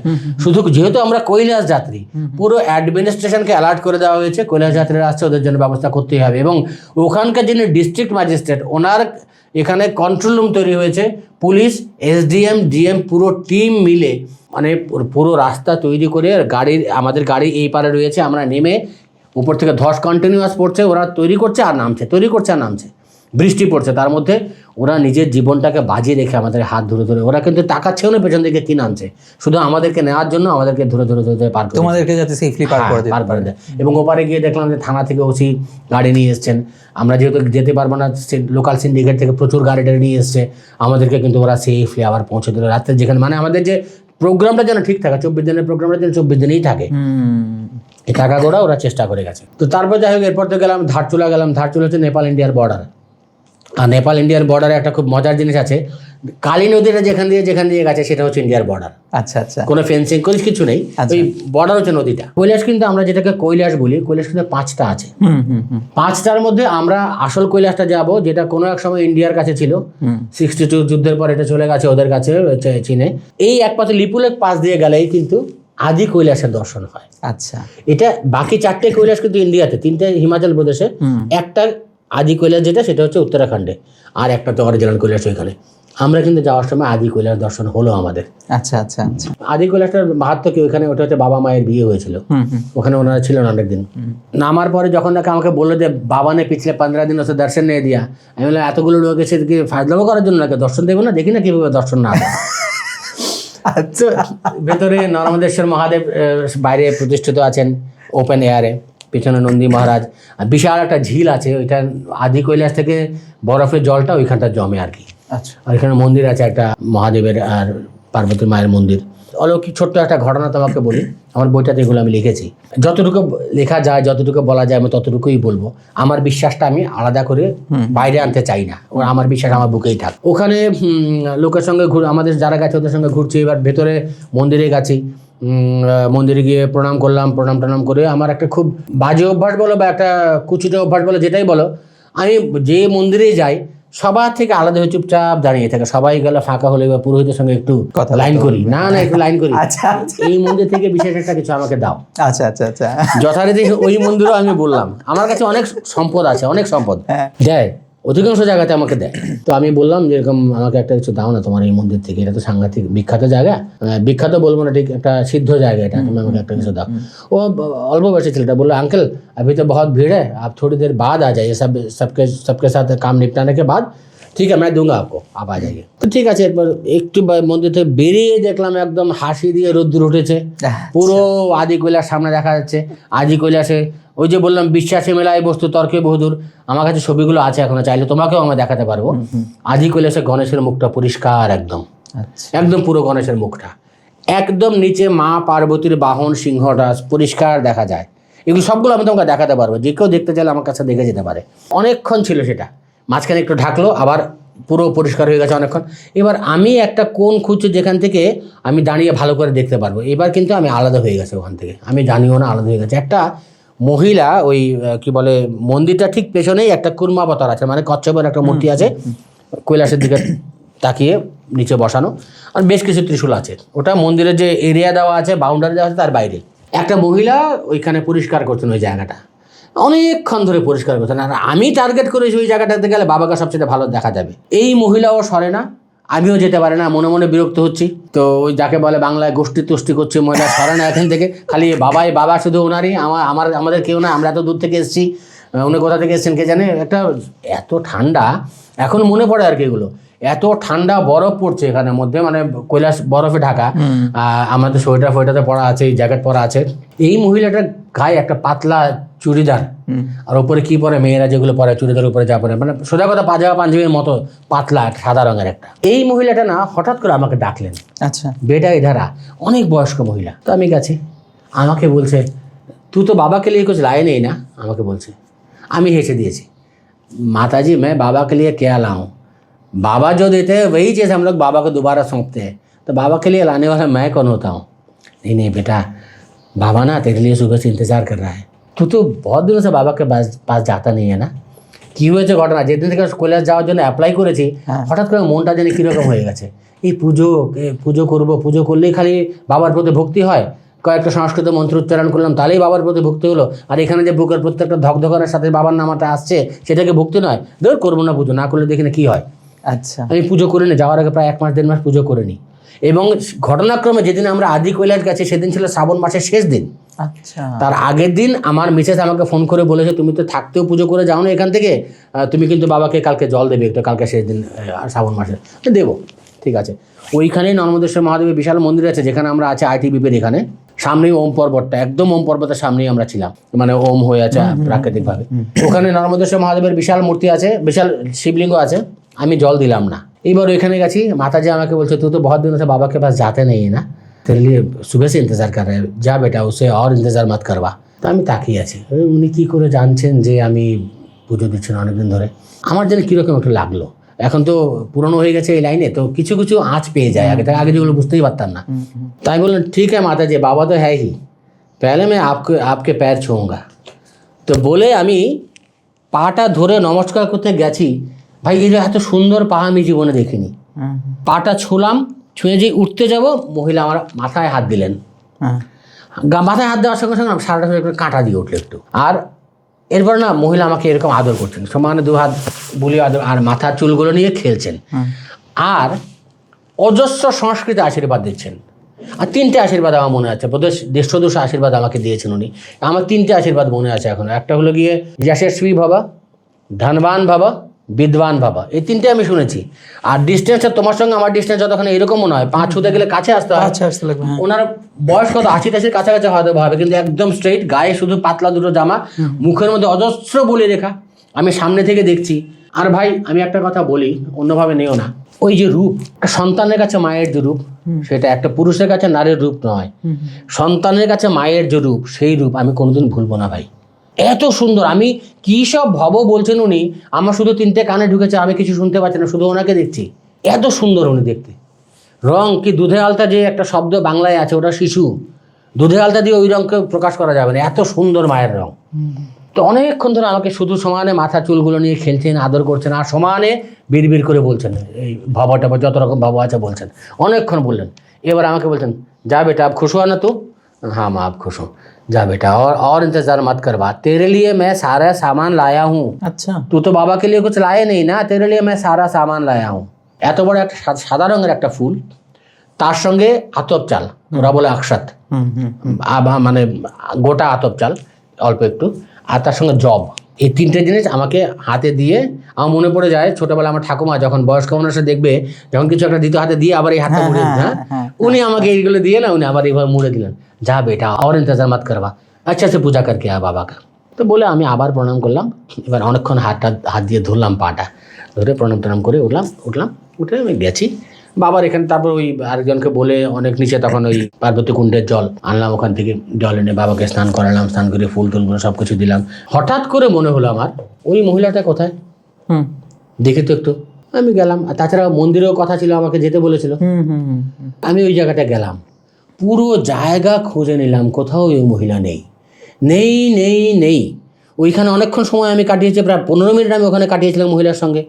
এইবার আমি আমাদের সঙ্গে যারা গেছিল ওদেরকে জিজ্ঞেস করছি, वो जो औरत हमारे साथ थी वो कहाँ गई, वो देखा आपने? क्या अंकल क्या बोल रहे हो आप, सतिया गए हो, बूढ़े हो गए अंकल, आप अकेले थे वहाँ पे? मैंने देखा बहुत देर तक थे आप वहाँ पे, अकेले तो थे, कहाँ से कोई आएगा वहाँ पे, कोई लेडीज़ तो नहीं थी वहाँ पे। अरे की बोलছো बाबा, घाटिया लाभ नहीं, बोलছো सतिया गया, बुढ़ा हो गया, এত বড় ভুল করবো, আমি এতক্ষণ থাকলাম এখানে। আচ্ছা হতে পারে কোনো হয়তো লোকাল লোক এসেছিল, এসে পুজো টুজো দিয়ে চলে গেছে, সেটাও হতে পারে। গেলাম ভেতরে পূজারের এখানে, ও তো যেতে বলেছিল, তো গেলাম, গিয়ে বললাম এখানে লোকাল লোকেরা পুজো দিতে আসে কেউ? लोकल कोथा থেকে আসবে এখানে? लोकल के कोई है ही नहीं लोकल, यहाँ पे कोई लोग रहते ही नहीं, इतना ठंड होता है, कोई लोग रहते ही नहीं यहाँ पे, कहाँ से आएगा? আমি তো অবাক হয়ে গেলাম, আরে কী ব্যাপার, এই মহিলাটা কোথায় গেল? কেউই কিছু বলতেই পারছে না। বেশি ঘাঁটালাম না, কারণ আধ্যাত্মিক জগৎ আমি বুঝে গেছি অনেক কিছুই, আমি আগেও দেখেছি অনেক কিছু, আমার জীবনে এরকম হয়েছে, এই অভিজ্ঞতা আমার আগেও হয়েছে। ওনারা ভুলিয়ে দেন, পুরোপুরি ভুলিয়ে দেন, ঘটনাগুলো হওয়ার পরে সম্পূর্ণ ভুলে যাবে তুমি, তারপরে যখন মনে পড়বে তখন ওরা কেউ নেই। আগেও বহুবার হয়েছে, আমি ঘটনা বুঝে গেলাম। এবার মন্দিরে তো বলে এসেছিলাম যে ইসে কি মানে কিছু দেওয়ার জন্য, ও আমাকে ওর ব্যাগের থেকে বের করে একটা চন্দনের মালা, আমার গলায় আছে, এটা অসাধারণ গন্ধ, মানে এটা তুমি যদি পরো বহুক্ষণ তোমার শরীর থেকে গন্ধ বেরোবে, এটা একদম অরিজিনাল চন্দনের মালা, তো রক্তচন্দন, ওটা নিয়ে আমার গলায় পরিয়ে দিল। আমি কিছু বলার আগে আমার গলায় পরিয়ে দিল। अंकल जी को मत पूछो, ये आपके लिए रखा हुआ था, আমাকে বলছে मेरे लिए रखा हुआ था। अरे भाई ये शिव जी का मंदिर है, तो रुद्राक्ष तो दो। আমার তো রুদ্রাক্ষ আমার কাছে সাংঘাতিক একটা জিনিস। আমার বাড়িতে রুদ্রাক্ষ গাছ আছে, রুদ্রাক্ষ হয় প্রচুর, আমি রুদ্রাক্ষ সম্পর্কে জানি অনেক কিছু। তো যেখানে শিবের জায়গা মানে আমার রুদ্রাক্ষ চাই, এবং প্রচুর স্টক আছে আমার রুদ্রাক্ষ, মানে আমার গাছের ছাড়াও আমার বহু সিদ্ধ জায়গার আছে। বলছে নেই, यहाँ से आपको रुद्राक्ष नहीं मिलेगा, जो दिया वो आपके लिए रखा हुआ था, आप यही पहन कर चले जाओ, আর কিছুকে বেতানা নেই। কাকে কি বলবো আমি, তো আমার এই চন্দনের গন্ধ তো সবাই জিজ্ঞেস করছে কোথা থেকে আসছে, বাসে বসেছে সবাই তো জিজ্ঞেস করছে। তো যাই হোক, এই একটা ঘটনা হলো। তারপর গুঞ্জি থেকে পরদিন সকালবেলা নাভিডাং গেলাম। নাভিডাং থেকে আমরা 9 কিলোমিটার দূর হচ্ছে গিয়ে লিপুলেক বর্ডার থেকে টাকলাকোটো বলতে পারো, টি আর কি, টাকলাকোট, ওই হলো চীন শুরু ওখান থেকে। এবার যেহেতু 15ই আগস্ট আমরা টাকলাকোটে ছিলাম, আমরা কিন্তু স্বাধীনতা দিবস পালন করিনি। চায়না গভর্নমেন্ট কোথা থেকে কোনটা নিয়ে কোন ফ্যাক্টরা তুলবে, কোন ঝামেলা লাগাবে, কৈলাস যাত্রা হবে না পরে, আমরা আমাদের যারা লিয়াজম অফিসার ছিলেন ওনারা সিদ্ধান্ত নিলেন যে আমরা স্বাধীনতা দিবস পালন করব না, যা আছে মনে মনে থাক, পরে আবার করবো গিয়ে, দেশে তো হচ্ছি। ঠিক আছে, যেদিন টাকলাকোটে গেলাম সেই দিন দুপুরবেলায় খবর পেলাম আমাদের একজন খুব অসুস্থ, ছেলেটা 27-28 বছর বয়স।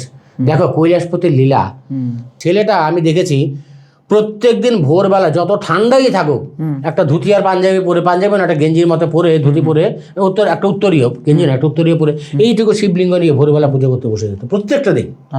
সেই ছেলেটা খবর পেলাম ওর অক্সিজেন লেভেল শরীরের 62। করোনার কল্যাণে আমরা এখন সবাই জানি অক্সিজেন লেভেল কোথায় থাকার কথা, অক্সিজেন লেভেল 62, এবং সিদ্ধান্ত নেওয়া হলো ওকে ফেরত পাঠানো হবে ইন্ডিয়াতে। ওই লিপুলেক পাশ দিয়ে যেখান দিয়ে আমরা এসেছি, ওই ছেলেটাকে কিভাবে পাঠানো, এখন যেটা নেমে এসেছিলাম সেটা তো উঠতে হবে এবার। তখন 3টে সিলিন্ডার নিয়ে 4 জন লোক সঙ্গে দিয়ে ওকে নিয়ে ইন্ডিয়ান আর্মির কাছে পরদিন পাঠানো হলো, মানে লিপুলেক পাশে ইন্ডিয়ান আর্মি ITBPর কাছে হ্যান্ড ওভার করা হলো। ওকে নিয়ে ধারচোলা নিয়ে পৌঁছে দিয়েছে, ওখানে ও ছিল। এবার আমরা যখন ফিরে এসছি একদম ফাইনাল সব সেরে, তখন ওকে তখন আমাদের সঙ্গে ফিরে এসছে। সুতরাং যেই যাক না কেন, যদি অসুস্থ হয় এটাই সিস্টেম, এর বাইরে কোনো সিস্টেম তুমি চাইলে ওখান থেকে আসতে পারবে না। ওখানে থাকবে, খরচাপাতি কিছু নেই, পাশাপাশি তুমি যে টাকা দিয়েছো সেটা কিন্তু ফেরত পাবে না। বুঝতে পেরেছি। এইবার আমরা ঘটনাক্রমে ওকে বোঝাতে বলেছে আমাকে। কি বোঝাবো, ওর সঙ্গে আমার খুব সুন্দর সম্পর্ক ছিল, তামিলনাড়ুর ছেলে সত্যা, খুব সুন্দর সম্পর্ক। কী বোঝাবো বলো তো, ওকে আমি বোঝাই, ওর চোখে শূন্যতা। আমি ভাবছি যে যেদিন আমার বাড়িতে মেইলটা এসেছিলো আমি যেরকম খুশি হয়েছিলাম ও তো খুশি হয়েছিল। বাবার কি লীলা, প্রতিদিন আমাকে একটা কথাই জিজ্ঞেস করলো। আমি অনেকবার বোঝালাম সত্য হয়তো তোমার সময় হয়নি, বাবা লীলা তো আমরা বুঝতে পারি না, হয়তো আরেকবার আরও স্ট্রঙ্গার হয়ে আসবে, সব বোঝাচ্ছে। ওর কানে কিছু কথা ঢুকছে না সেটাও আমি বুঝতে পারি, ফ্যাল করে তাকিয়ে আছে। ও আমাকে বলছে अंकल जी मेरे साथ ही क्यों ऐसा हुआ, मैं तो हर रोज बाबा का पूजा करता हूँ। কি বলবো, আমার কিছু বলার ছিল না। আমার চোখ দিয়ে জল চলে এসেছে, ছেলেটা কাঁদছে, আমার চোখ দিয়ে জল চলে এসেছে। আমি বললাম কিছু বলার নেই রে বাবা, দেখো বাবার ইচ্ছের উপরে তার কিছু হয় না। অথচ তুমি কি ফর্মুলায় ফেলবে বলো, 70 বছরের লোকটাও করে এসছে, 28 বছরের ছেলে ফিরে আসছে অক্সিজেন লেভেলের জন্য। তো যাই হোক, পরদিন সকালবেলা রওনা দিলাম। সেদিন মানসরোবর যাবো, মানসরোবর সাইড দিয়ে বেরোবো আমরা। বেরিয়ে যাওয়ার পথে প্রথম কৈলাস দর্শন হলো অনেক দূর থেকে। সেই যে আমাদের যাত্রীদের সে কি আবেগ, চিৎকার করে কাঁদছে, মানে বাবার প্রথম দর্শন হয়েছে, চিৎকার করে কাঁদছে। এবার প্রথম দিন কৈলাস দর্শন হলো, তারপরে আমরা চলে গেলাম কি বলে ওটাকে, দারচেন তুমি বলতে পারো, এটা কৈলাসের। তাহলে কি মানসরোবরে তোমরা নামনি? সেখানে আমরা সেদিন নামনি, ফেরার সময় আমরা 2 দিন ছিলাম। আচ্ছা। মানসরোবর যাওয়ার সময় একটা অদ্ভুত জিনিস হয়, বাঁ দিকে রাক্ষস তাল, ওরা বলে রাক্ষস তাল, আর ডান দিকে মানসরোবর। হ্যাঁ। বাঁ দিকের জল রাক্ষস তাল হচ্ছে রাবণের তপস্থলী, হুম জলটা নোনা হুম এবং তুমি মুখে দিতে পারবে না, মানে মুখে দেওয়া নিষেধ, অসুস্থ। হুম হুম ডান দিকের জল মানসরোবর, ব্রহ্মার সৃষ্টি, জল মিষ্টি। হুম বাঁ দিকেরটা নোনা, এটার মিষ্টি। মিষ্টি। এটার কোনো ব্যাখ্যা আজ পর্যন্ত বিজ্ঞান পায়নি, বা পেলেও আমি জানি না। তার মাঝে দিয়ে কি রাস্তাটা তারা গেছে? মাঝখান দিয়ে রাস্তা গেছে। আচ্ছা আচ্ছা আচ্ছা। তো রাক্ষসতালেও আমরা নেমেছি।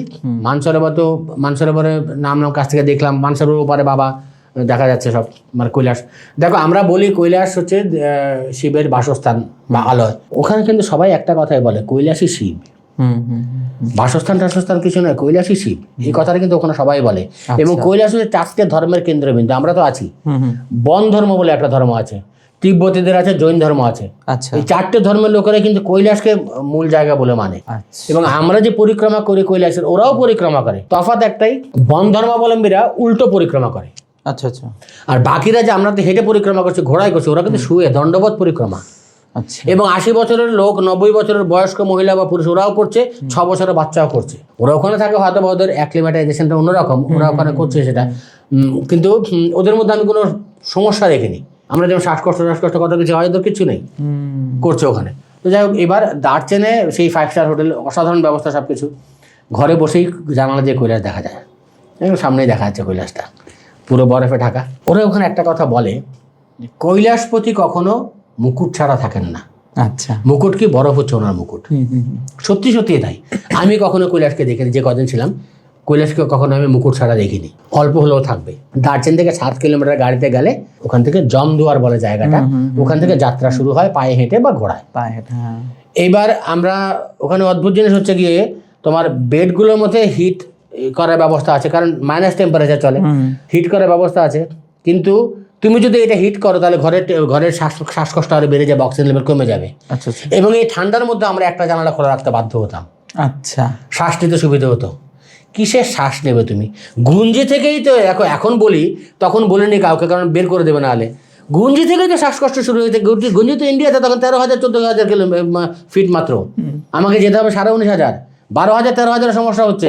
আজই কৈলাস আমার সমস্যা হয়ে গেছে, আমি জল আনতে যেতে পারছি না, লোককে দিয়ে জল আনে, কিন্তু কাউকে বলিও না। আচ্ছা সকালবেলা ডাইমক্স ট্যাবলেট খেতে দিত, নির্দিষ্ট কিছু লোক অনেকে দিয়েছে। এবার পরে জানতে পেরেছে সমস্যাটা শুধু আমার হয়নি, সবারই হয়েছে। একটা জায়গায় 5টা ট্যাবলেট খেয়েছে, আচ্ছা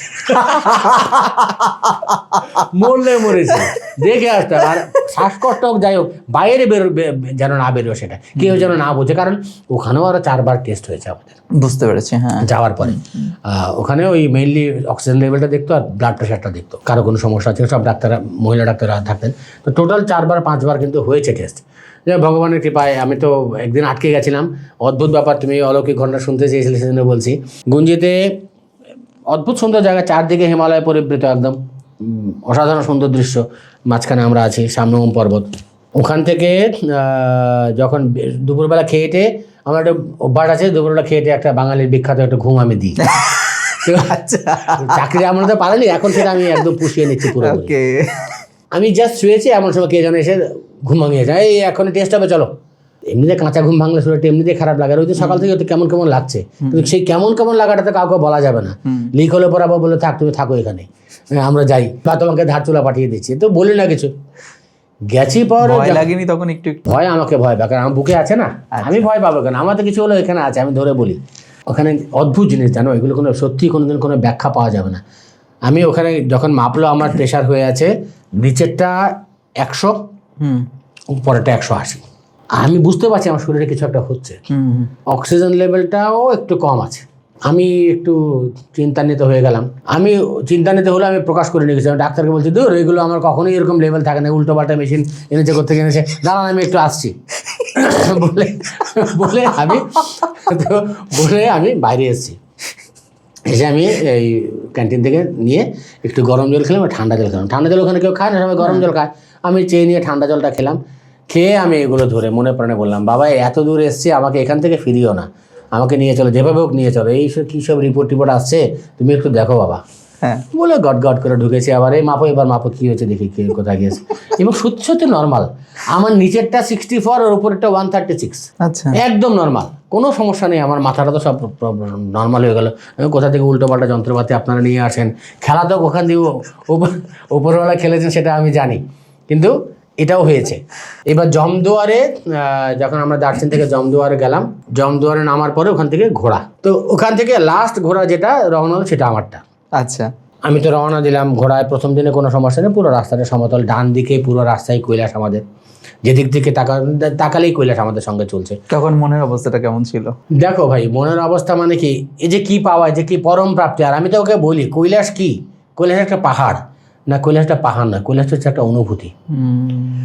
তোমাকে অনুভব করতে হবে। তুমি যদি ভেবে থাকো কৈলাসে গেছো আর মা পার্বতী এসে বলবে বাবা দূর থেকে এসে খেয়ে যা, বা কার্তিক গণেশের সঙ্গে বসে খেয়ে যা, ভাত খেয়ে যা, সেটা তো কিছু নয়। সবটাই তোমার অনুভূতির ব্যাপার। মানো তুমি গঙ্গা মাহু, না মানো তো বেহাতা পানি। তো সেরকমই ব্যাপারটা হচ্ছে যে কৈলাসের সঙ্গে দিয়ে চলছি, হঠাৎ করে কৈলাসটা বরফে ঢাকা। এবার যেই কৈলাসপতি বরফ থেকে বেরোন, সূর্যের আলোটা পড়লো, সব চিৎকার শুরু করে, সব নারা বলে ওরা, মানে জয়কারা, চিৎকার শুরু করে, কৈলাসপতির জয়, তারপরে কি বলে হরে হর মহাদেব, পার্বতী পাতে, এরকম অনেক কিছু বলে, চিৎকার করছে। তো যেতে যেতে যেতে একটা জায়গায় নামলাম, একটুখানি ঘোড়াকেও রেস্ট দেওয়া দরকার, তো নেমে একটুখানি হাঁটলাম। সবাই কি মোটামুটি ঘোড়া করেই যাচ্ছে? না, হেঁটেও যায়, বেশিরভাগ হেঁটেই যায়। আচ্ছা, তো যারা হেঁটে যায় তাদের তো অনেকটা সময় লাগে, তো তোমরা কি আগে দেখেছি রাস্তায় ঘুমিয়ে আছে, রাস্তায় পড়ে আছে, পারছে না আর। আচ্ছা, এবং রেস্কিউ ভ্যান থাকে, আচ্ছা, রেস্কিউ ভ্যান থাকে, সঙ্গে সঙ্গে বললেই আসে না, কিন্তু পরে আসে। এবং তোমাকে আমি বলি, প্রাইভেট গ্রুপের মধ্যে কিন্তু গত বছরে, মানে আমরা যখন গেছি তার আগের গ্রুপে একজন মারাও গেছেন। 3টে থাম্ব রুল আছে ওখানকার, যেটা মিনিস্ট্রি অফ এক্সটার্নাল অ্যাফেয়ার্স থেকে আমাদেরকে বলে দিয়েছিল। In the land of lama don't try to be a Gama. তুমি লামার দেশে যাচ্ছ, লামার নিয়মকানুন মানবে। তুমি একটা টিলা দেখেছো, দৌড়ে গিয়ে টিলায় উঠে গেলে, হতে পারে বয়স কম থাকলে জোশ বেশি থাকে, উঠে গেলে তুমি উঠতে পারবে, নামতে পারবে না, ওটা তোমার শেষ। ওটা বলে দিয়েছি, এটা কখনো করবে না। তুমি তোমার যে নর্মাল স্পিড তার 25% স্পিডে হাঁটবে, মানে খুব আস্তে আস্তে করে, একদম এনার্জি প্রিজার্ভ করে, আস্তে আস্তে করে, একদম আস্তে আস্তে। তুমি এক পায়ে যতটা এগোতে, তুমি 4 পায়ে ততটুকু এগোবে। বুঝতে পেরেছি। হ্যাঁ, 1 নম্বর। 2 নম্বর বলেছিল, পাহাড় মে জিতনা গন্দা উতনা চাঙ্গা, স্নান করতে যেও না। যদিও আমরা সবাই গরম জলে স্নান করেছি। বলেছিল গুঞ্জি কোনো স্নান নেই 8-9 দিন। এগুলো তো অভ্যাস নেই। আমরা লাইন টাইন করে আর্মি টার্মিকে বলে টোলে গরম জলে চান করেছে, আর ওখানে তো হোটেলে গরম জল ছিলই। দ্বিতীয়ত যেটা বলতো, তোমাকে কন্টিনিউয়াস খেতে হবে, এনার্জি হোক, যেটা তুমি কন্টিনিউয়াস খেতে হবে যাতে টায়ার্ড না হয়ে যায়। ওখানে করেছি কি, একজন মহিলা যিনি মারা গেছেন, উনি ওখানে কৈলাস পরিক্রমা করছিলেন, তার আগের দিন থেকে উপোস। ওই যেটা হয় শিবের উপোস করছে, ডেড বডিটা পাওয়া গেছে, ডেড বডিটা তুলে আনা হয়েছে ওখান থেকে। কিছু বলার নেই, কারণ ওদেরকে ইনস্ট্রাকশন, তোমাকে একটা ম্যাচিওর লোক, সবাই যাচ্ছ, তোমাকে ইনস্ট্রাকশন দিতে পারে, কিন্তু তোমাকে তো বাধ্য করতে পারে না কেউ বাবা। এত সবার প্রতি কে খাচ্ছে কে না খাচ্ছে দেখার সম্ভব নয়। তো এটা কিন্তু আমাদের আগের ব্যাচটাতে হয়েছিল। আমাদের সময় এরকম কোনো সমস্যা আমাদের হয়নি। আর আমরা যে ব্যাচটা গেছিলাম, লিপিলোক ব্যাচ নাম্বার 5, এটা কিন্তু one of the best batches. ভালো স্টুডেন্টরা ছিল একদম, সবাই কথা শুনতাম, সবাই আমাদেরকে বলেছে ওখানে যাবে না, মানে না মারলেও আমরা যাব না। এবার যখন নাকি আমরা গিয়ে না যাওয়ার পথে, যেটা বলেছিলাম অসাধারণ দর্শন একটা, কৈলাসের বহু রূপ। ইভেন মানসরোবর দিনে 13 বার রং পাল্টায়, সায়েন্টিফিক্যালি প্রুভড। 13 বার রং পাল্টায়, আমরাও দেখেছি। আচ্ছা, বিভিন্ন রঙের হয়, সূর্যোদয়ের এক রং, সূর্যাস্তের এক রং, মধ্যাহ্নে আরেক রকম রং, এগুলো দেখা যায়। এবার কৈলাসেরও কিন্তু অনেক রকম রূপ আছে বাবা। কীরকম, আমি যখন উত্তর ফেস একরকম, দক্ষিণ ফেস একরকম, পূর্ব ফেস একরকম, পশ্চিম ফেস একরকম, এরকম অনেক রকম রূপ আছে। একটা জায়গায় দেখেছি সাউথ ফেস শেষ হয়ে নর্থ ফেস শুরু হচ্ছে, আর ওই যে জাংকটা যেটা মাঝখানটা এরকম একদম মনে হচ্ছে সিঁড়ি দিয়ে ওঠার জায়গা আছে ওখানে। আচ্ছা, যাওয়ার পথে আমি ক্রস করেছি, ছবিও তুলে এনেছিলাম এটা। আর একটা জায়গা, ওখানে সবাই থামে খাওয়ার জন্য, ঘোড়াও খায়, লোকজনরা খায়। আমি তো খাই না, সঙ্গে ফ্রুট নিয়ে গেছি, ওই ড্রাই ফ্রুট নিয়ে গেছিলাম। খাই না কেন, কোথা থেকে কী খেয়ে বসবো, আমি এমনিতেই ভেজিটেরিয়ান আজকে অনেক বছর, 2017 ছেড়ে দিয়েছিলাম খাওয়া মাছ মাংস। তো এবার যদি ওখানে গিয়ে সবই তো আমিষ খাওয়ার, কী খেয়ে বসবো, কী খেতে, সাপ ব্যাং খাবোই না, যা ওই ড্রাই ফ্রুট খাবো। তো বসে বসে ড্রাই ফ্রুট চিবোচ্ছি, ঘোড়ার মালিক ওদিকে গেছে, সবাই লাইন দিয়ে খাচ্ছে, আমি কৈলাসের দিকে তাকিয়ে বসে আছি, সামনেই উঁচুতে, সামনেই কৈলাস পুরোটা তাকিয়ে বসে আছি। হঠাৎ করে একটা দৃশ্য দেখলাম, সেই দৃশ্য আমি কোনোদিন ভুলবো না। মানে সিনেমা হলে যে প্রজেক্টরটা থাকে না, প্রজেক্টর আলোটা এসে পরে একটা জায়গায় ফোকাস হয়ে পর্দাটার মধ্যে পড়ে, সূর্যদেব ওনার রশ্মিটা ঠিক কৈলাসের মাথাটায় ফেলেছেন, আর কৈলাসের মাথায় জমাট বরফ, ওইখান থেকে হীরের দুতির মতো চারদিকে ছিটিয়ে যাচ্ছে। ওই দৃশ্য আমি কোনোদিন ভুলতে পারবো না, প্রাণ ভরে দেখেছি। এবার যখন বাস্তবে ফিরেছে, হঠাৎ করে মনে হয়, প্রত্যেকবার কৈলাসপতি যখন বেরিয়ে আসে সবাই চিৎকার করে জয়কারা দেয়, কোনো রকম জয়কারা নেই, কী ব্যাপার, কেউ দেখছে না নাকি তাকালাম, দেখো ভগবানের কী লীলা, মানে আমার যে চওড়া কপাল কীরকম, সবাই কৈলাসকে পেছন দিয়ে সবাই খাচ্ছে, একমাত্র আমি তো কিছু খাচ্ছি না, আমি কৈলাসের দিকে ফিরে বসে আছি, তাকিয়ে বসে আছি, শুধুমাত্র আমি ওই দৃশ্যটা দেখলাম। অনেক কপাল না হলে এটা হয় না। তো যাই হোক, তারপর প্রায় 5 ঘন্টা ঘোড়ায় করে যাওয়ার পরে আমরা ডেরাফুক পৌঁছলাম। কেউ ডেরাফুক বলে, কেউ ডেরাফুক বলে। এটা হচ্ছে কৈলাসের সবচাইতে ভালো দর্শন হয় সেখানে। নেমেই দেখলাম যে আমার ডান দিকে তো কৈলাস দেখা যাচ্ছে, একদম খুব সুন্দর দেখা যাচ্ছে কৈলাস, খুব একটা বেশি দূরেও নয়। তবে কথা হচ্ছে যে পাহাড়ের যেটা খুব দূরে নয় সেটাকে তুমি পাহাড়ে বলতে পারো, তো যেতে গেলে কিন্তু সত্যি সত্যি অনেক দূর। এই যে করতে করতে তুমি হাঁটছো। এবার আমি নামার সময়, আর এর মধ্যে হচ্ছে কি যে ও তো আমার ভাষা বোঝে না, আমি ওর ভাষা বুঝি না চীনের। ওই একটু বাদে হঠাৎ করে আমাকে জিজ্ঞেস গুরবকে, এরকম করে গুরবকে বলছে, কি বলে কি বলে, আমি আন্দাজ করলাম এটা যখন দেখাচ্ছে মানে ওকে থামস আপ মানে ওকে সিম্বল। এবার ঘোড়া মিলালাম, গুড়া কথা, তার মানে ঘোড়ার সঙ্গে মিল আছে। আচ্ছা, দিয়ে আবার দেখাচ্ছে আমাকে, মানে বুঝলাম যে ঘোড়া ওকে, এটা ওর ভাষায় বলছে গুড়া ওকে। তো আমি তো কথা বলে বোঝাতে পারবো না, আমিও থামস আপ ও দেখা, আমিও দেখে দিয়ে চলো। ছেলেটা ভালো ছিল। এবার নামার পর আমি ওকে আকারে ইঙ্গিতে ইশারায় অনেক বোঝালাম যে আমি তো সারা রাস্তায় ফটো তুলে নিই, তুমি আমাকে একটা ছবি তুলে দাও, ছবি একটা ভিডিও করে দাও। আমি সব রেডি করে দিলাম। ভিডিওটা করার সময় একদম শেষ দিকটাতে, অল্প সময়ের ভিডিও, শেষ দিকটাতে ওনা হঠাৎ করে খুব তাড়াহুড়ো করে ভীষণ ভয় পাওয়ার মতো চেহারা হয়ে গেল ওর। ও আমাকে এটা দিয়ে দিল, মোবাইলটা। ঠিক আছে সারলো। আমি নামলাম, হোটেলে ঢুকলাম। হোটেলে ঢুকেইতে মনটা জুড়িয়ে গেল, জানালা খুলে দিতে কৈলাস, মানে সেটা অনেক দূর। পরে আমি ভিডিওতে দেখেছি 5.5 ঘন্টা যেতে লাগে, 5.5 ঘন্টা আসতে লাগে ওখান থেকে, দূরত্বটা বুঝতে পারছো, কিন্তু একদম সামনে দেখা যাচ্ছে, সুন্দর, একদম অসাধারণ দৃশ্য। দেখলাম যে আমাদের গ্রুপের সবাই যাচ্ছে, আমার যাওয়ার ক্ষমতা নেই, আমার তখন শ্বাসকষ্ট প্রচণ্ড, মনে মনে খুব কষ্ট পাচ্ছি। জানালা দিয়ে দেখছি সবাই যাচ্ছে, আমি যাব না, এত দূরে এসছি, ঠিক আছে তোমার কাছে সামনে থেকে দেখছি। তো ওদেরকে দেখছি, ওরা কিছুক্ষণ বাদে ওখান থেকে চলেই হলো আবার। আমি তো ভেবেছি সামনেই গেছিল নিশ্চয়ই। আমি না 4 বার এর মধ্যে অ্যাটেম্প্ট করেছি যাওয়ার, আমার সঙ্গে কেউ নেই, কিন্তু সামনেই একটা বিশাল পাথরের শিডিউল, কোনো রাস্তা তো নেই, মাঠের মতো আছে। আর ওখানে কৈলাস হচ্ছে এমন জায়গা যেখানে একটা গাছও নেই, কোনো গাছ নেই, পুরো চীনে আমরা কোনো গাছ পাইনি। একমাত্র একদম চীনের তাকলাকোটে আসার পথে কিছু কিছু গাছ পেয়েছি, তাও মনে হয়েছে যে গভর্নমেন্ট থেকে হয়তো কোনো প্রজেক্ট শুরু করেছিল, 10টা গাছ লাগিয়েছে, একটা গাছ বেঁচেছে। আচ্ছা, কৈলাসে সে তার বালাইও নেই, শুধু পাথর আর পাথর, শুধু পাথর। এবার যাবো কি, একটা প্রথম পাথরটাতে এসে বিশাল বড় পাথর, ওকে ডিঙিয়ে আমাকে যেতে হবে, কি করে যাব? আর শ্বাসকষ্টটা কিরকম ওখানকার, শ্বাসকষ্ট বলা যায় না ঠিক এটাকে, মানে তুমি একটা সিঁড়ি তুমি উঠলেই হাঁপাতে থাকবে, এই চলবে, শ্বাস ফুলে যায়, হ্যাঁ একটু পরে নর্মাল হবে, তখন তুমি আরেকটা স্টেপ দিবে, সেই অবস্থা। এটা আমার ইন্ডিয়াতে গঞ্জি থেকেই শুরু হয়েছে, অনেকেরই হয়েছে, কেউ বলেনি, আমি বোকা 2-1জনকে বলেছি। তো যাই হোক, প্রথমবার উঠতে গিয়েই তো আমার অবস্থা কাহিল হয়ে যায়, ফিরে এসেছি, পারবো না। সবাই দেখে টেকে এসছে, আলোচনা করছে, বসে চাটা খাচ্ছে। আমার মাথার মধ্যে খুব জেদ চেপে গেছে, তখন কি এতখানি এসছি, এখানে এসে আমি কৈলাসে যাব না, আমি গেছি আবার ওখানে। সবাইকে বলে, যারা শিব ঠাকুরকে মানেন, আমিও সাংঘাতিক রকম মানি, যেটা বলবো সেটা সহ্য করে নেবেন আপনারা দয়া করে। প্রথম পাথরটার সামনে গিয়ে উঠতে গিয়ে যখন পারলাম না, হাঁপিয়ে, মানে হাড়টা আমার হাতে চলে আসছে সেরকম অবস্থা, তপ তপ তপ তপ করছে, ব্রেন টেন সব শুদ্ধ। আমার প্রচণ্ড রাগ হয়ে গেল, কৈলাসের দিকে তাকিয়ে দে গাল যা মুখে এসছে। কিসের ভক্ত, কিসের বাবা তুমি, কিসের ভগবান তুমি? তুমি যদি ভক্তের ইচ্ছে পূর্ণ করতে না পারো, তাহলে তুমি কিসের ভগবান? আর এই ভগবান তো ভক্তের ইচ্ছায় ভগবান হয়। আমরা যদি এখানে না আসি, তুমি তো এখানে কালো একটা পাথর হয়ে বসে থাকবে, তোমাকে কেউ দেখতেও আসবে না। তো তুমি আমাকে না নিয়ে কোথায় যাবে? তোমাকে নিতেই হবে আমাকে। কি বলছো তুমি? আমি আসবো না? আমি আসবোই, আমি তোমার সন্তান। আমি যদি আসি, আমি যদি মারা যাই, আমার কোনো দুঃখ নেই, তোমার পায়ের সামনে মরেছি, এর চাইতে বেশি আর কি পেতে চাই আমি? আমার বউ বাচ্চা রইলো, তোমারই সন্তান, তুমি দেখবে, আমি আসবো, তোমার ক্ষমতা থাকলে তুমি আমাকে আটকাও। আমার লাস্ট কথা এটা মনে আছে আমার চ্যালেঞ্জ, একদম।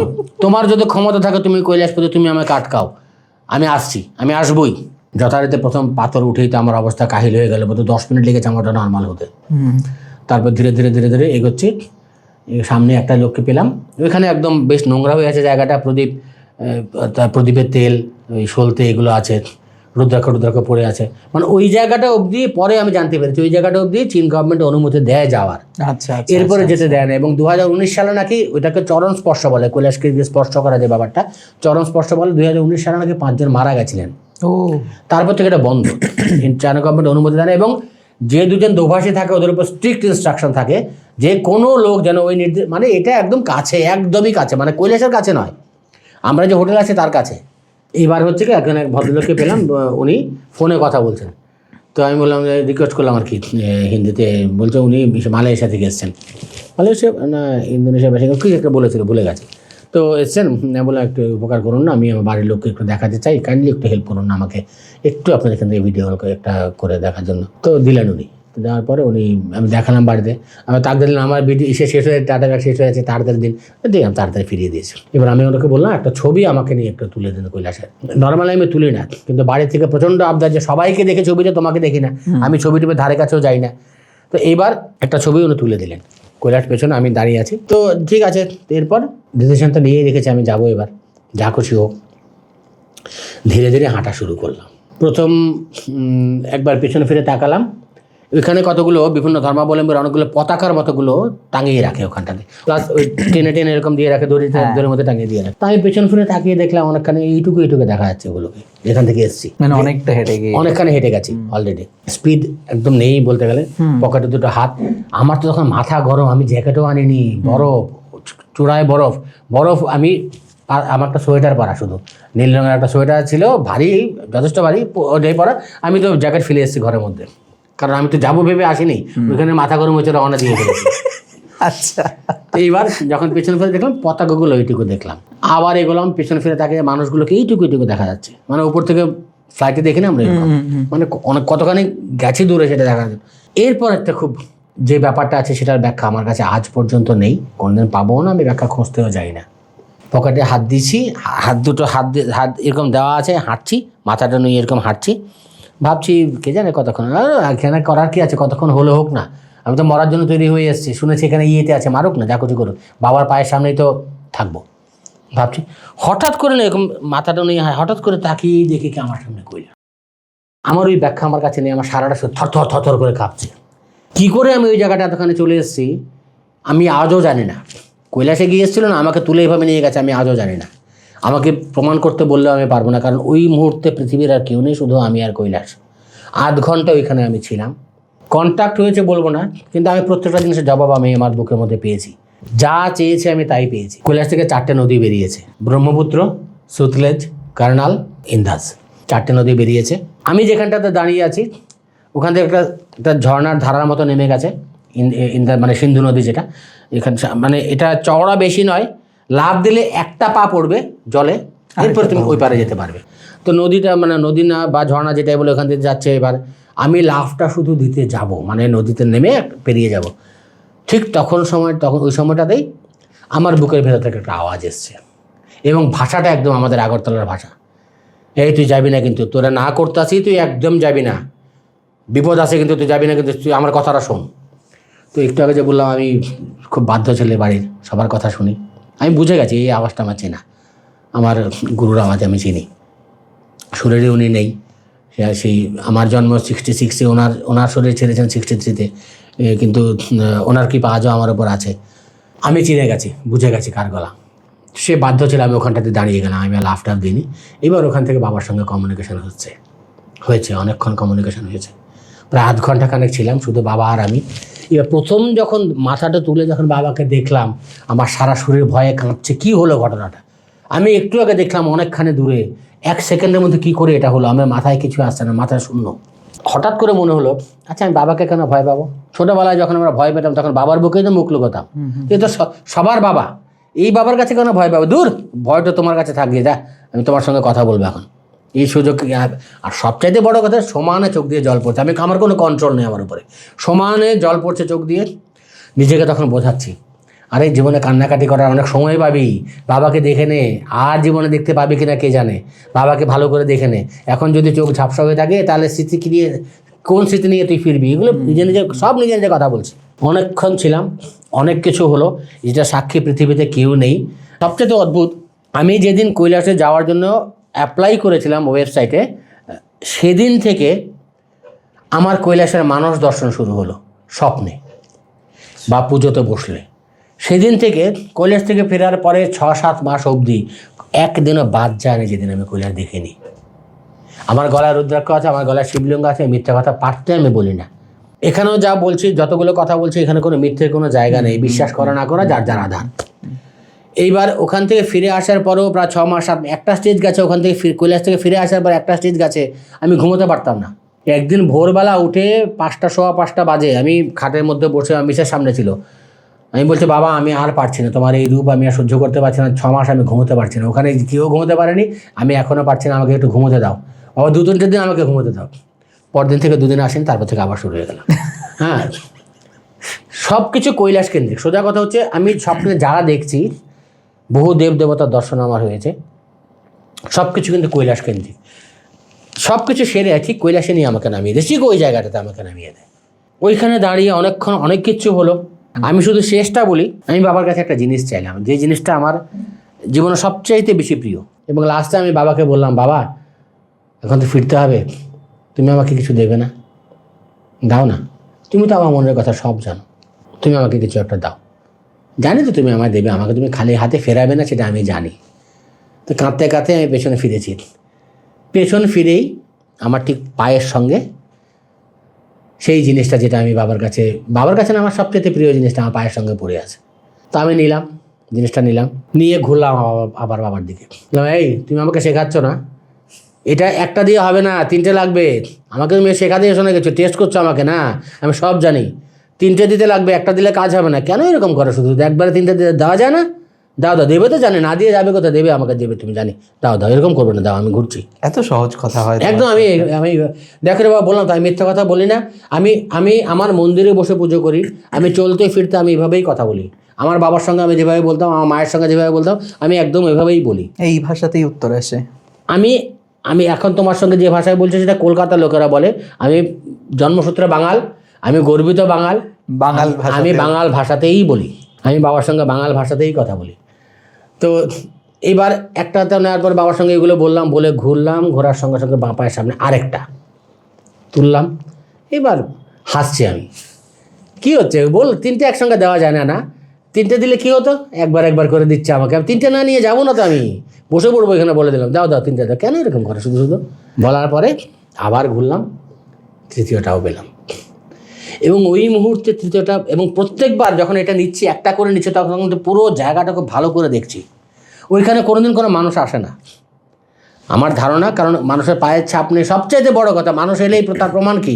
জায়গাটা নোংরা হবে, পুজো আর্চা করবে, ফুল হোক, বেলপাতা হোক, বা কিছু একটা থাকবে, বা ওই নিদেন পক্ষে প্রদীপে তেল থাকবে, সলতে থাকবে, যেগুলো আমি আগে দেখে এসেছি।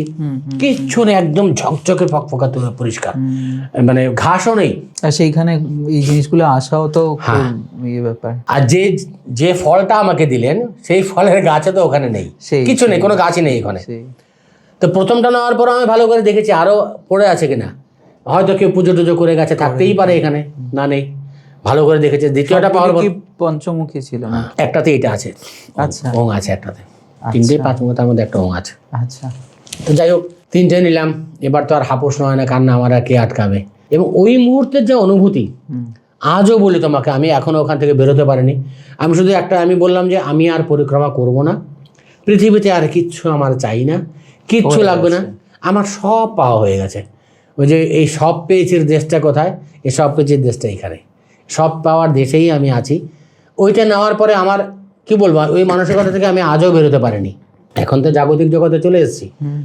তখন আমার প্রথম ভয়টা একটাই হয়েছিল, এটাকে আমি ঠিকঠাক নিয়ে যেতে পারবো তো? কেউ যদি, কারণ এখানে সবাই শিব ভক্ত, হ্যাঁ, যদি কেউ শোনে ছাড়বে না। তো আমি কাউকে কিচ্ছু বলিনি, আমি শুধু ফিরে এসেছি। ডিকি বলে যে মেয়েটা ছিল দোকাছি, ডিকি আর দর্জি হচ্ছে কি ছেলেটা, না মেয়েটার নাম হচ্ছে ডিকি। ও আবার ওর নামটা মনে রাখার জন্য আমাকে শিখিয়েছিল আমাদেরকে, যে গাছে বাসের যে পেছনটা থাকে ডিকি, এই আমি হচ্ছে ডিকি। মজার মানুষ। ভালো মেয়েটা, খুব ভালো মেয়ের, ছেলেটাও ভালো। আমাকে আঙ্কেল বলতো। আমি এবার ফিরে এসে, আমার তো চোখ মুখ ফুলে গেছে, এবার কাউকে কিছু বলছিও না। তো ওখান থেকে ফিরে এসে আমি হোটেলে ঢুকলাম। হোটেলে ঢুকে আমার সঙ্গে সঙ্গে আমি ডিকিকে বলি, ডিকি গাড়িকে বুলাও, বললে কি পাওয়া যায় নাকি? তো রেস্কিউ ভ্যান যখন আসবে তখন, नहीं मैं ठहरने वाला नहीं हूँ, मैं लौट कर चला जाऊँगा। क्यों अंकल, क्या हो गया? नहीं मैं जाऊँगा, अब चला जाऊँगा। देखो ठीक है कोई बात नहीं। যাচ্ছে 500 ইউয়ান ওদের এক্সট্রা দিতে হয়। ঠিক আছে, नहीं अंकल गाड़ी नहीं मिल रहा है, एक बार गलो, 2 बार गलो, 3 बार गलो, ठीक है मिल जाएगा। আমি বলছি मिल जाएगा। नहीं अंकल जी हर वक्त नहीं मिलता, ऐसा होता है तो ठीक है देखते हैं। তো আমার তো আছেই বললাম, এই মিনিট 3-4 মধ্যে দৌড়ে এসছে, আঙ্কেল যে তৈয়ার হয়ে যা, গাড়ি তৈয়ার হয় আবি। তো যাই হোক গেলাম, গিয়ে ভিতরে দেখলাম আরেকজন ভদ্রলোক আছেন, মানে উনি অসুস্থ হয়ে গেছেন।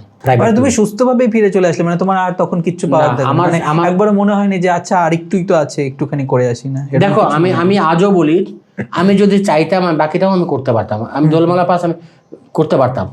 আমার মনে সমস্ত ইচ্ছেগুলো চলে গেছে, একদম কিচ্ছু না, আমার কিচ্ছু যাই না। ওইখানে গিয়ে যেটা তোমার প্রাপ্তি হচ্ছে তারপরে আর কিছু থাকার কথা না। আমি তো বললাম, আমি এখনো বিশ্বাস করি যে আমি যদি যেতাম করতে আমি সবটা করে আসতে পারতাম। কারণ আমি দেখো, আমি সবার জন্য কথাটা বলছি, কৈলাসে যেতে গেলে এই মাসেল পাওয়ার নয়, এটার জোর দরকার, শুধু এইটা। এবং জীবনে যত স্ট্রাগল আমরা করি, যদি এইটা শক্ত থাকে না, পৃথিবীর কোনো স্ট্রাগলে তোমার কাছে স্ট্রাগল নয়। সুতরাং ওই বাঘে শ্বাসকষ্ট 2 দিন হবে 3 দিন হবে, মরবো না তো আমি জানি। যারা গেছে সবাই তো ফিরে এসছে।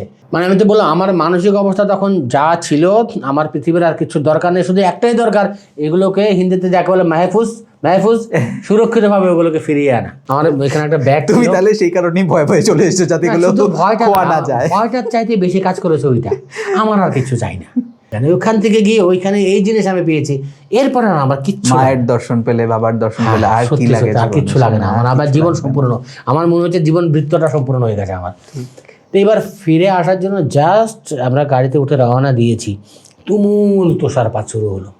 ওখানে বৃষ্টি হয় না, তুষারপাত হয়, ভয়ানক তুষারপাত, কিচ্ছু দেখা যায় না। স্নোফলটা বড় ভয়ানক। হ্যাঁ, আর নিমেষের মধ্যে সব ঢেকে যায়। আর সঙ্গেই কৈলাস ছিল আমার, কৈলাসও দেখা যাচ্ছে না, ভয়ানক অবস্থা। তার মধ্যে কোনো শিডিউল রাস্তা দিয়ে তো নেই, আমরা যে আসছি কোনো শিডিউল রাস্তা তো, নদীর উপর দিয়ে আসতে হয়েছে, গাড়ি করে নদীর উপর দিয়ে আসতে হয়েছে, তারপর পাথরের উপর দিয়ে ডিঙিয়ে যেভাবে আসতে গাড়িতে এসেছি, প্রায় 1 ঘন্টা লেগেছে। যেখানে এসেছি হোটেলটাতে, আমি তো ওই যে, আর চাইনিজদের নিয়মটাও বলে দিই তোমার, তুমি যেই মাত্র ওদের সঙ্গে কথা বলতে যাবে হোটেলে, যে কোনো কিছুই কথা বলতে গেলে সোজা বলবে no Hindi, only English and only Chinese বলে উল্টো দিকে মাথাটা ঘুরিয়ে বসে থাকবে, ব্যাস। তো এবার আমি তো জানি, গাড়ি করে গেলে পরে গাড়ির ব্যাটাকেও চিনি না, ওদের ভাষাও জানে না, কোথায় নামিয়ে দেবে, কি করবে। আমি আগেই দিকে ওকে বলে দিও, আমাকে হোটেলে ঢুকিয়ে দিয়ে, হোটেলটা তো আমি এসছি এখান থেকে চিনি, হোটেলে ঢুকিয়ে দিয়ে ওখান থেকে তোমাকে ফোন করে বলবে যে আমাকে ঢুকিয়ে আমার সঙ্গে কথা বলিয়ে দেবে, তারপর যেন ও আসে। অ্যাকর্ডিংলি তাই করেছে। চারদিক পুরো বরফে ঢাকা, মানে পুরো সকালবেলা রাস্তা যা দেখে গেছি, আর ফেরার সময় তখনও কিন্তু লোক হাঁটছে রাস্তায়, আসছে এই বরফের মধ্যে দিয়ে। যারা হেঁটে আসছে তারা তখন হেঁটেই আসছে, এবং এই বরফের মধ্যে খুব কষ্ট পাচ্ছে, কাঁপছে এরকম বরফের মধ্যে। তো এলাম রাত্রিরে আরো ভয়ানক ঘটনা। সেদিনই একমাত্র রাত ছিল, না একমাত্র না, চীনে একমাত্র রাত ছিল যেদিন আমি রাতে একা ঘুমিয়েছি। সবাই তো ওইখানে, আর 2 জন যায়নি, ও 2 জন একটা রুমে ছিল। অসুস্থ হয়ে যাবে ভেবে ওরা যায়নি, ঘুমিয়েছি, বা আধো জাগা আধো ঘুম যেটাই হোক। হঠাৎ করে রাত্রে পুরো ঘুম ভেঙে গেল। ঘুমটা ভেঙে দেখলাম একটা বিশাল আকৃতি একটা ছায়া, কিন্তু ছায়াও বলবো না, আমি জটাগুলো দেখেছি, জটাগুলো ছাড়া এটা দেখেছি, আকৃতিটা কৈলাসের। পেছনে আমার গুরুদেবের চেহারা। এবার আমাকে দেখাচ্ছেন উনি, ওই ছায়া আকৃতি আমাকে বিছানা থেকে ভেবে তুলছে, 2 আঙুল দিয়ে তুলে ভেতরে ঢুকিয়ে দিচ্ছে, ওই আকৃতিটার ভেতরে ঢুকিয়ে দিচ্ছে। পেছন থেকে আমার গুরুদেব মুচকে হাসছেন। 3 বার এরকম হলো, তারপর ছায়া মূর্তি হয়ে গায়ে, ওইটা গায়ে। আমি বুঝলাম, আমাকে যদি ওই জলটা পেরোতে দিত, যেটা উনি নিষেধ করলেন, আমি গেলাম না, তাহলে বোধহয় পরিণতি এটাই হতো, একবারে চলে যেতাম, বডিটা শেষ হয়ে যেত। আমার মনে হলো যে আমাকে বোধহয় সেটা দেখিয়ে দিয়েছেন যে গেলে কি হতে পারতো। তো আমি বললাম, মনে বললাম আর কি, যে সেটা তুমি আমাকে না বললো, আমি বুঝে গেছি যে আমার মঙ্গল কামনার জন্যই তুমি আমাকে ওই পাঠ, কারণ ওই যে একটা কথা মাথায় এসেছিল যে ওই পাঠটাতে দেব জগৎ, এই জায়গাটা, এইখানে মানুষের জগৎ শেষ হয়ে যাচ্ছে, নাহলে নির্দিষ্ট ঠিক কৈলাসের আগটাতেই এই জলধারা কেন, এই জায়গাটাতেই কেন, আগেই দিয়ে রাখে। হ্যাঁ, আর আমি তো মানে কৈলাসটা যেটা দেখেছি একদম সামনে থেকে, তো বিশাল কৈলাসকে একদম আমি সামনে থেকে দেখেছি। কৈলাসের ভেতরে প্রত্যেকটা দাগ আমি দেখেছি।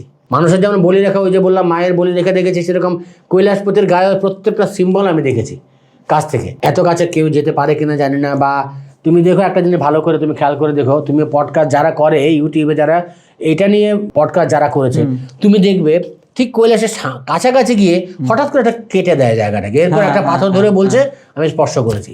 বা কৈলাসকে স্পর্শ করা তো সোজা নয় ভাই। তবে ভাই শেষ কথা একটাই, কৈলাসপতি চাইলে তুমি যেতে পারবে, নাহলে যেতে পারবে, তুমি যতই ফিট হও। কারণ ওই যে বরফ মাথায় করে আমি ফিরে এলাম, আমি জানি না আমার কোন সিক্স সেন্স সেদিন কাজ করেছিল। আমাদের যে গ্রুপটা সেদিন ক্রিয়েট হয়েছিল সেখানের মধ্যে রাত্রিরে আমি লিখেছিলাম, আজ রাত্রিটা সবার জন্য খুব ভয়ঙ্কর হতে যাচ্ছে, আপনারা দয়া করে সবাই সাবধানে থাকবেন। কেন জানেন আমি পোস্টটা করেছিলাম? পরদিন ঘুম থেকে উঠে সকালবেলা খবর পেলাম আমাদের গ্রুপ থেকে 18 জন ফেরত আসছে। 18 জন ফেরত আসছে। কি ব্যাপার? পরে এসে যখন ওরা এলো তখন আমি শুনলাম, এবং ওই 18 জন মধ্যে ট্রেকাররাও আছে কিন্তু। আচ্ছা, রাত্রিরে 12টার পর থেকে অক্সিজেন লেভেল ভয়ানকভাবে নেমে গেল, এবং ওরা বলেছিল যে যার কখনো মাথা ব্যথা হবে যেন সে গোপন না করে, সেটা যেন ডাক্তারবাবুর সঙ্গে শেয়ার করে, কারণ মাথা ব্যথা হচ্ছে স্ট্রোক হওয়ার প্রথম লক্ষণ, যেন এটা ইগনোর না করি। রাত্রি 12টার পর থেকে প্রত্যেকের বিভৎস অবস্থা, কেউ সঙ্গে বমি, থাকার মতো উপায় নেই। এখানে পরিক্রমা করবে কি? পরের দিন তো আরও টাফ পরিক্রমা, সেকেন্ড ডে তো সবচেয়ে ভয়ানক পরিক্রমা হয়, যে দোলমালা পাসের কথা বললাম, সেখানে অক্সিজেন লেভেলটা প্রায় নীলের পর্যায়ে চলে যায়, ব্রেন শূন্য হয়ে যায়, এরকম অবস্থা। আমরা তো আগেই যাওয়ার সময় লিখে দিয়ে গেছিলাম, মানে বন্ড সই যেটাকে বলি আমরা, সেরকম স্ট্যাম্প পেপারে সই করে গেছে যে আমরা আমাদের যদি ওখানে কিছু হয় সেটার জন্য ভারত সরকার দায়ী থাকবে না, আমরা স্বেচ্ছায় যাচ্ছি। আর আরেকটা বলেছিল যে যদি আহত হয়ে যায় কোথাও, সেখান থেকে এয়ারলিফট করে আনার জন্য যা খরচা লাগবে সেটা আমরা দেবো। আচ্ছা, দুটো পেপার আমরা সই করে, এটা মিনিস্ট্রি অফ এক্সটার্নাল অ্যাফেয়ার্স আমাদের থেকে নিয়ে গেছিলো। পরদিন সকালবেলা যখন 18 দিনে ফেরত হলো, প্রত্যেকে জিজ্ঞেস করলাম, বললো ওইখানে থাকার মতো অবস্থা নেই, কারণ দেরাফুক হচ্ছে সবথেকে ভালো দর্শন হয়, দেরাফুক সবথেকে সেফ জায়গা, ওখানেই এই অবস্থা। তো বাকিরা কিন্তু পরদিন ভোরবেলা 4টের সময় রওনা হয়েছে দ্বিতীয় দিনটাতে। আমাদের লাস্ট লোক যিনি ফেরত এসছেন তখন রাত 9টা। আচ্ছা, আচ্ছা, আচ্ছা। সারাদিন কেউ আস্তে আস্তে, তবে প্রত্যেকের ভয়ানক সমস্যা হয়েছে। আর একটা জিনিস বলি, এটা আমাদেরকে বলে দিয়েছিল কিন্তু আমরা অনেকেই শুনিনি, স্কিনটাকে সানের কাছে এক্সপোজ করতে নেই। সান এক্সপোজার হলে কালো কালো স্পট হয়ে যায় পুরো মুখের মধ্যে, সানবার্ন হয়ে যায় আর কি, মানে আলট্রাভায়োলেট রেটে ইউভি রে ওখানে প্রচণ্ড তেজ ডাইরেক্টলি পড়ে। এটার জন্য সবসময় ঢেকে রাখতে বলে আমাদেরকে। কিন্তু আর একটা হচ্ছে ঠান্ডা হাওয়াটা যে মুখে লাগে সেটা থেকেও খুব সমস্যা হয়। তো অনেকেই করেনি, ওদের মুখ কিন্তু পুরো কালো, স্পট না শুধু, মানে ফোসকা পড়লে যেরকম হয় সেরকম কালো হয়ে গেছিল। পরে যখন এসছে ওখান থেকে দেখেছি। তো রাত 9টার সময় আমাদের লাস্ট লোক এসছে, তো বাকিরা পরিক্রমা কিন্তু করে এসছে, যারা গেছিলো তারা কিন্তু করে আসতে পেরেছে। থার্ড ডেতে বেশি একটা হাঁটা থাকে না, টোটাল 54 কিলোমিটার। থার্ড ডেতে চলে এলো ওরা, সবাই এলো। আসার পরে আমরা মানসরোবর চলে গেলাম। কুগু বলে জায়গাটার নাম হচ্ছে কুগু। কুগু তো মানসরোবরের গভর্নমেন্ট, আমরা যেহেতু গভর্নমেন্টের মধ্যে একটা আলাদা ব্যাপার থাকে, তো প্রাইভেটেরা কিন্তু সবাই জায়গা পায় না, ওরা বাইরে তাবু টাবু খাটিয়ে থাকতে হয়। আমরা কিন্তু সমস্ত জায়গা খুব ভালো অ্যারেঞ্জমেন্ট পেয়েছি। আচ্ছা, তো ওখানেও শুধু একটাই সমস্যা, রাত 11:30 পরে কারেন্ট থাকে না, তবে কারেন্ট থাকলে কিন্তু আবার ওই জিনিসগুলো দেখা যাবে না। যা আমরা দেখেছি সত্যি সত্যি একদম মন প্রাণ ভরে গেছে। দেখো, আমি আরেকটা কথা বলে দিই, আধ্যাত্মিক জগতে যদি তোমাকে কিছু পেতে হয়, বাজারের পরিবেশে কখনো হবে না। প্রচুর লোক নিয়ে আধ্যাত্মিক পরিবেশে তুমি কিচ্ছু পাবে না। দেখো, তুমি মিলিয়ে দেখো, 55 জনের গ্রুপ আমরা গেছি, 55 জন সবাই তো একসঙ্গে গেছিলো। আমি কেন আলাদা করে গেলাম? আমি তো যাইনি বাবা, আমাকে তো নিয়ে গেছে ওখানে এভাবে। আমাকে দেবেন উনি, জানেন আমাকে দেওয়ার জন্য রেখে দিয়েছেন, দেবেন বলেই তো আমাকে ওখানে নিয়ে গেছেন। আরও মিলিয়ে দেখো তুমি, মায়ের দর্শন যে জায়গাটাতে হলো, হ্যাঁ এইটা তো সেই জায়গাটাতে আমি তো মালাটা পেলাম। আমি কি চেয়েছিলাম, বাবা তো ঠিক করে রেখেছে আসল জায়গা দিবে আমাকে, সেজন্য তো ওখানে দিলেন না আমাকে। আমার মনটা কিন্তু খারাপ হয়েছিল, আমি চাইলাম কি দিল কি, ঠিক আছে যা দিয়েছে তাই সই। আধ্যাত্মিক জগতে থাকতে গেলে তোমাকে একা থাকতে হবে। আর যদি একা থাকতে না পারো এবং তোমার যদি ওনার কৃপা থাকে, তোমাকে একা করে দেবে, যেটা আমাকে করেছিল। এবার মানসরোবর কি করলাম, রাত 1:30টায় প্রচণ্ড ঠান্ডা, যা যা পরার 3টে প্যান্ট, ওরা বারবার একটা কথা বলে, একটা ভারী জিনিস নয়, 2-3টে পড়ো, লেয়ার বাড়াও। 3টে প্যান্ট পরেছি, প্যান্ট পুরো রক্ষা হয়নি। সেটা দেখলাম যে হাত দিয়ে বসেছিলাম, প্রায় 3.5 ঘন্টা ওখানে বসেছিলাম মানসরোবরের তীরে, এই অন্ধকার রাত্রে। কিচ্ছু আমার হাতটা আমি দেখতে পাইনি, এরকম অন্ধকার। খেলা তো শুরু হয়ে গেছে আকাশ থেকে, ভোর ব্রহ্ম মুহূর্ত যেটাকে বলে, সে যে কি অসাধারণ জিনিস। তারার পেছনে তারা দৌড়োয় ভাই, এটা না দেখলে কেউ বিশ্বাস করতে পারবে না, এত সুন্দর। এবং তারার পেছনে তারা দৌড়ানো, ওপর থেকে নামলো, নেমে চান ডুব দিল, মানসরোবর ডুব দিয়ে আবার উঠে গেল। ভাই কোথায় পাবে তুমি এটাকে তারার বৃষ্টি কেন বলবে? হ্যাঁ, যুক্তিতর্কতে তাই বলে, মেটেওর তারার বৃষ্টি বলে, ভালো। তা ভাই ওটা আমি মানলাম, বুঝতে পারছি কোন তারাটা পড়বে। সাদা থেকে লাল হতে থাকে, ধীরে ধীরে ধীরে ধীরে লাল হতে থাকে। এবার অনেকক্ষণ যখন একটার পর একটা নামছে না, একসঙ্গে না। আচ্ছা, প্রথমে যেটা সবাই বলে যে বাবা আর মা সবচেয়ে প্রথম আসেন। আচ্ছা, বড় ওইটা সাইজটা বড়, তারাটা সাইজটা বড়, ওরা ছেড়ে গেল, তারপরে অন্যান্য দেবদেবতারা আসে। এবং তাদেরকে তোমরা তারার রূপেই দেখতে পাও, অন্য কোনো রূপ সেখানে তারা রূপে। এবং এই যুগ যুগ ধরে চলছে। তার্কিকরা বা উন্নাসিকরা বলবেন যে ওইখানে তো সত্যি সত্যিই আছে, ওখানে এটার মানসরোবরের ওপারে হচ্ছে গিয়ে চায়নার আর্মি ক্যাম্প আছে। এবং ওই নিম্বাডিয়া স্যার যিনি, ওনার ভিডিও আছে, ওই সাথে অনেক প্রচুর ভিডিও আছে। নিম্বাডিয়া স্যার কিন্তু আমাদেরকে বলেছিলেন যে আমি দেখার জন্য বসেছিলাম, আমি পাইনি। আর এবং তোমাকে আমি বলি, আমাদের সঙ্গে অনেকে যারা গেছে অনেকে দেখতে পায়নি কিচ্ছু। এটা ভাই কোনো রহস্য আমি বলতে পারবো না। হ্যাঁ, আমার জীবনে এরকম বহুবার হয়েছে, ইভেন আমার বাড়িতে হয়েছে। আমি যা দেখছি, আমি দেখাচ্ছি, এই দেখো এই দেখো দেখো, আমি আমার রাগ হচ্ছে তুমি কেন দেখছো না, তুমি কেন দেখতে পাচ্ছ না। ও দেখতে পাচ্ছে না, সে বেচারা তো দোষ নেই। ওখানেও কিন্তু এরকম হয়েছে। আরে তারার বৃষ্টিতে দেখার কি আছে, এসে ডায়লগবাজি করছে, ওপেনলি বিভিন্ন কথা বলছে যেগুলো নাকি আমাদের বিশ্বাসের পরিপন্থী। আচ্ছা আচ্ছা। অথচ আমি কিন্তু প্রথম দিন কম পেয়েছি, আকাশে মেঘ ছিল। দ্বিতীয় দিন তো একদম ভরপুর। দ্বিতীয় দিন আমি এর আগের বার একটা ছেলে গেছিল, ও আমাকে বলেছে আঙ্কেল जी आप यहाँ पे आ जाओ, यहाँ से बहुत सुंदर दिखाई देता है। এবার यहाँ पे आ जाओ বলে সবাই চলে আসবে এখানে। একটা জানালা, ওখানে দাঁড়িয়ে দেখতে হবে দোতলায়। সত্যি সত্যি দেখলাম, মন প্রাণ ভরে দেখলাম। আমার আর বললাম যে এখন আর কোনো কিছু মিলিয়ে চাওয়ার মতো কিছু নেই। তারপরে আমি এবার আবার যাব। এবং আমি এই চাওয়াটা আবার কেন তৈরি হলো? কি বলবো, এই মানুষ তো যত পাই তত চাই। সুতরাং দেখো, আরেকটা জিনিস ফর্মুলা আমার আছে, আমি ছোটোবেলা থেকে এটা করতাম। কোনো জিনিস যদি বেশি ভালো লাগে সেটা আমি বারবার করে ফেলতাম, যাতে ওটার প্রতি আকর্ষণটা কমে যায়।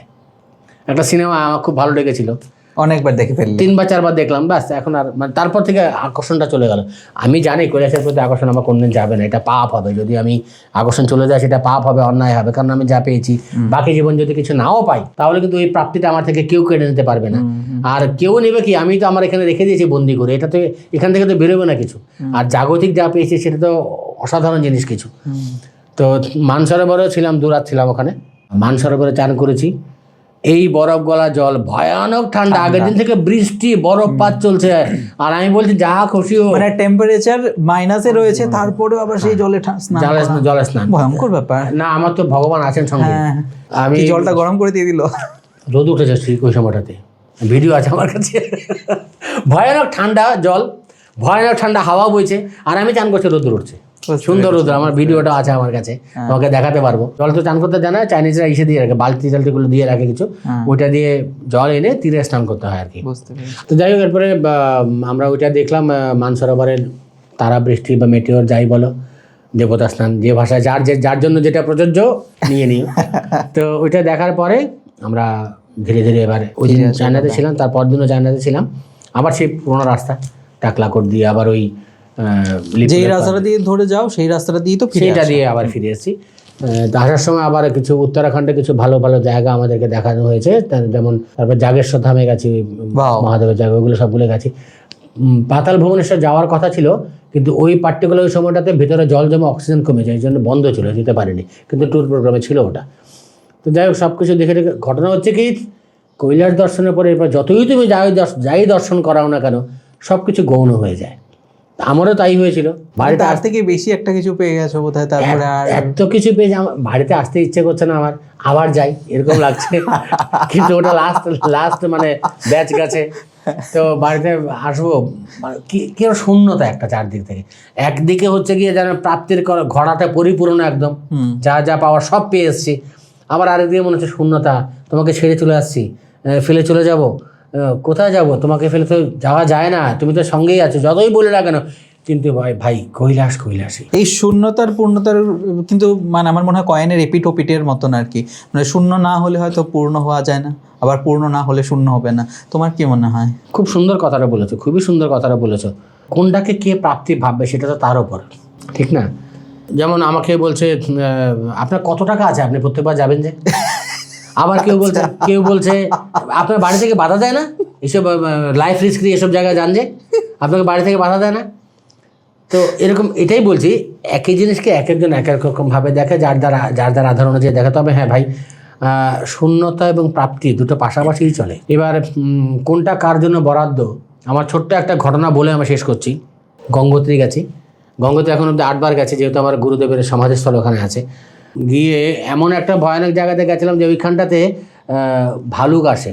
আচ্ছা। এবং ভালুক গর্ত করে দেয় ওখানে, মানে ভালুক বাচ্চা দিবে, বাচ্চার জন্য গর্ত করে দেয়, সন্ন্যাসীরা ওগুলো ডুবিয়ে দেয়, মানে বুঝিয়ে দেয় পরদিন, যেন ওদের থাকতে অসুবিধা না হয়। আচ্ছা। এবং এমন একটা জায়গাতে গেছি যেখানে নাকি ভয়ানক একটা জায়গার নিচে গঙ্গা ভয়ানক আওয়াজ করে বয়ে চলেছে, আমরা প্রায় 3000 ফুট উঁচুতে, যাওয়ার মতো কোনো জায়গা নেই, কিন্তু তোমাকে যেতে হবে, মানে যে ওটা দেখতে গেলে তোমাকে যেতে হবে। ভিডিও তোমাকে আমি পার্সোনালি শেয়ার করবো, ওইটা পড়লে পরে ডেড বডিটাও খুঁজে পাওয়া যাবে না, এরকম একটা জায়গাতে গেছিলাম আমি। তো যাওয়ার সময়, ফিরে আসার সময় মানে আমার সঙ্গে আরও লোক ছিল, 2-3 জন লোক ছিল, ওরা হোটেলে চলে এসছে। আর যেখান থেকে আমি ওই জায়গাটা দেখতে যাব, ভয়ানক বরফ পড়া শুরু হয়েছে, তখন আমাকে সন্ন্যাসীটা বলছেন আপনি দেখতে যাবেন ওই জায়গাটা? বাঙালি সন্ন্যাসী, মানে এটা কি এইখানে? না তো, এটা তো এইখানে নয়, গণেশের জন্মস্থান, ওটা সবাই জানে, ডোডিতাল। বলছে আপনি দেখতে যাবেন গণেশের জন্মস্থান এইখানে জন্মস্থান করতে গেলে তো ডোডিতালে। বলতে বাবুজি এটা তো সবাই জানে যে ডোডিতালে, আমি আপনাকে দেখাবো, চলুন। তো আমি তখন বললাম যে আমার কয়েকজন হোটেলে চলে গেছে, বরফ পড়ছে কিন্তু তখন, পাতলা একটা জামা পরা। আমি প্রথমবার যখন আমি ওটা নিয়ে আসি কাছেই হোটেল, প্রথমবার যখন বললাম কথাটা, লোকটা অ্যাভয়েড করলো। আমি আবার বললাম একটু আমাকে 5টা মিনিট সময় দিন, আমি নিয়ে আসছি ওদেরকে ফেলে দেখতে আমার খারাপ লাগবে। দ্বিতীয়বার বললাম, পরেও না, অ্যাভয়েড করলো। তৃতীয়বার এবার আমি মরিয়া হয়ে গেছে, ওদেরকে আমি হানবই। লোকটা আমাকে বলছে, সন্ন্যাসী আমাকে বলছে, বাবুজি একটা কথা বলে তোমাকে, যার জন্য যতটুকু বরাদ্দ তার বাইরে কখনো তুমি চাইলেও দিতে পারবে না। এই কথাটা না আমার মাথায় সারা জীবনের জন্য বসে গেছে। সত্যি সত্যি এটাই। আমরা 4-5 জন গেছি, কেন 3-4 জন হোটেলে, এবং আমরা বাকি 3-4 জনকে দেখে এলাম ভয়ানক দুর্গম জায়গা দিয়ে, পিচ্ছিল জায়গা, কোনো রেলিং নেই, কিছু নেই, বিশাল একটা পাথর, তার মাঝখানে এক সন্ন্যাসী আমাকে আরেক সন্ন্যাসীর কাছে হ্যান্ড ওভার করলো। ওই সন্ন্যাসী হাত ধরে নিয়ে গেলো, বললো মোজাটা যেন পায়ে থাকে, মোজা খুলতে পারবে না, একটু যদি এদিক সেদিক হয় ডেড বডি। সেই ডেড বডিটা ওখানে পাওয়া যাবে না, বহুদূর গিয়ে কোথায় কি হবে ঠিক নেই। এবং ওইখানটাতে একটা শিবলিঙ্গ আছে, এটা বিরাট কাহিনী। আমি কৈলাস থেকে চলে এসেছি, আচ্ছা ঠিক বলেই ফেলি শেষটা একটু। একদম ওইখানটাতে একটা জায়গা দিয়ে গঙ্গার ধারাটা বেরিয়ে আসছে, ভয়ঙ্কর আওয়াজ করে, চিৎকার করে কথা বলতে হয়, বেরিয়ে আসছে। এবং ওই যে পার্টিকুলার ওই জায়গাটা না মায়ের যোনির আকৃতি। আচ্ছা, তার নিচটাতে একটা শিবলিঙ্গ আছে, আমার কাছে ভিডিওটা, শিবলিঙ্গ আছে। ওই শিবলিঙ্গে গঙ্গার জল আজীবন পড়ছে। কাহিনীটা কি?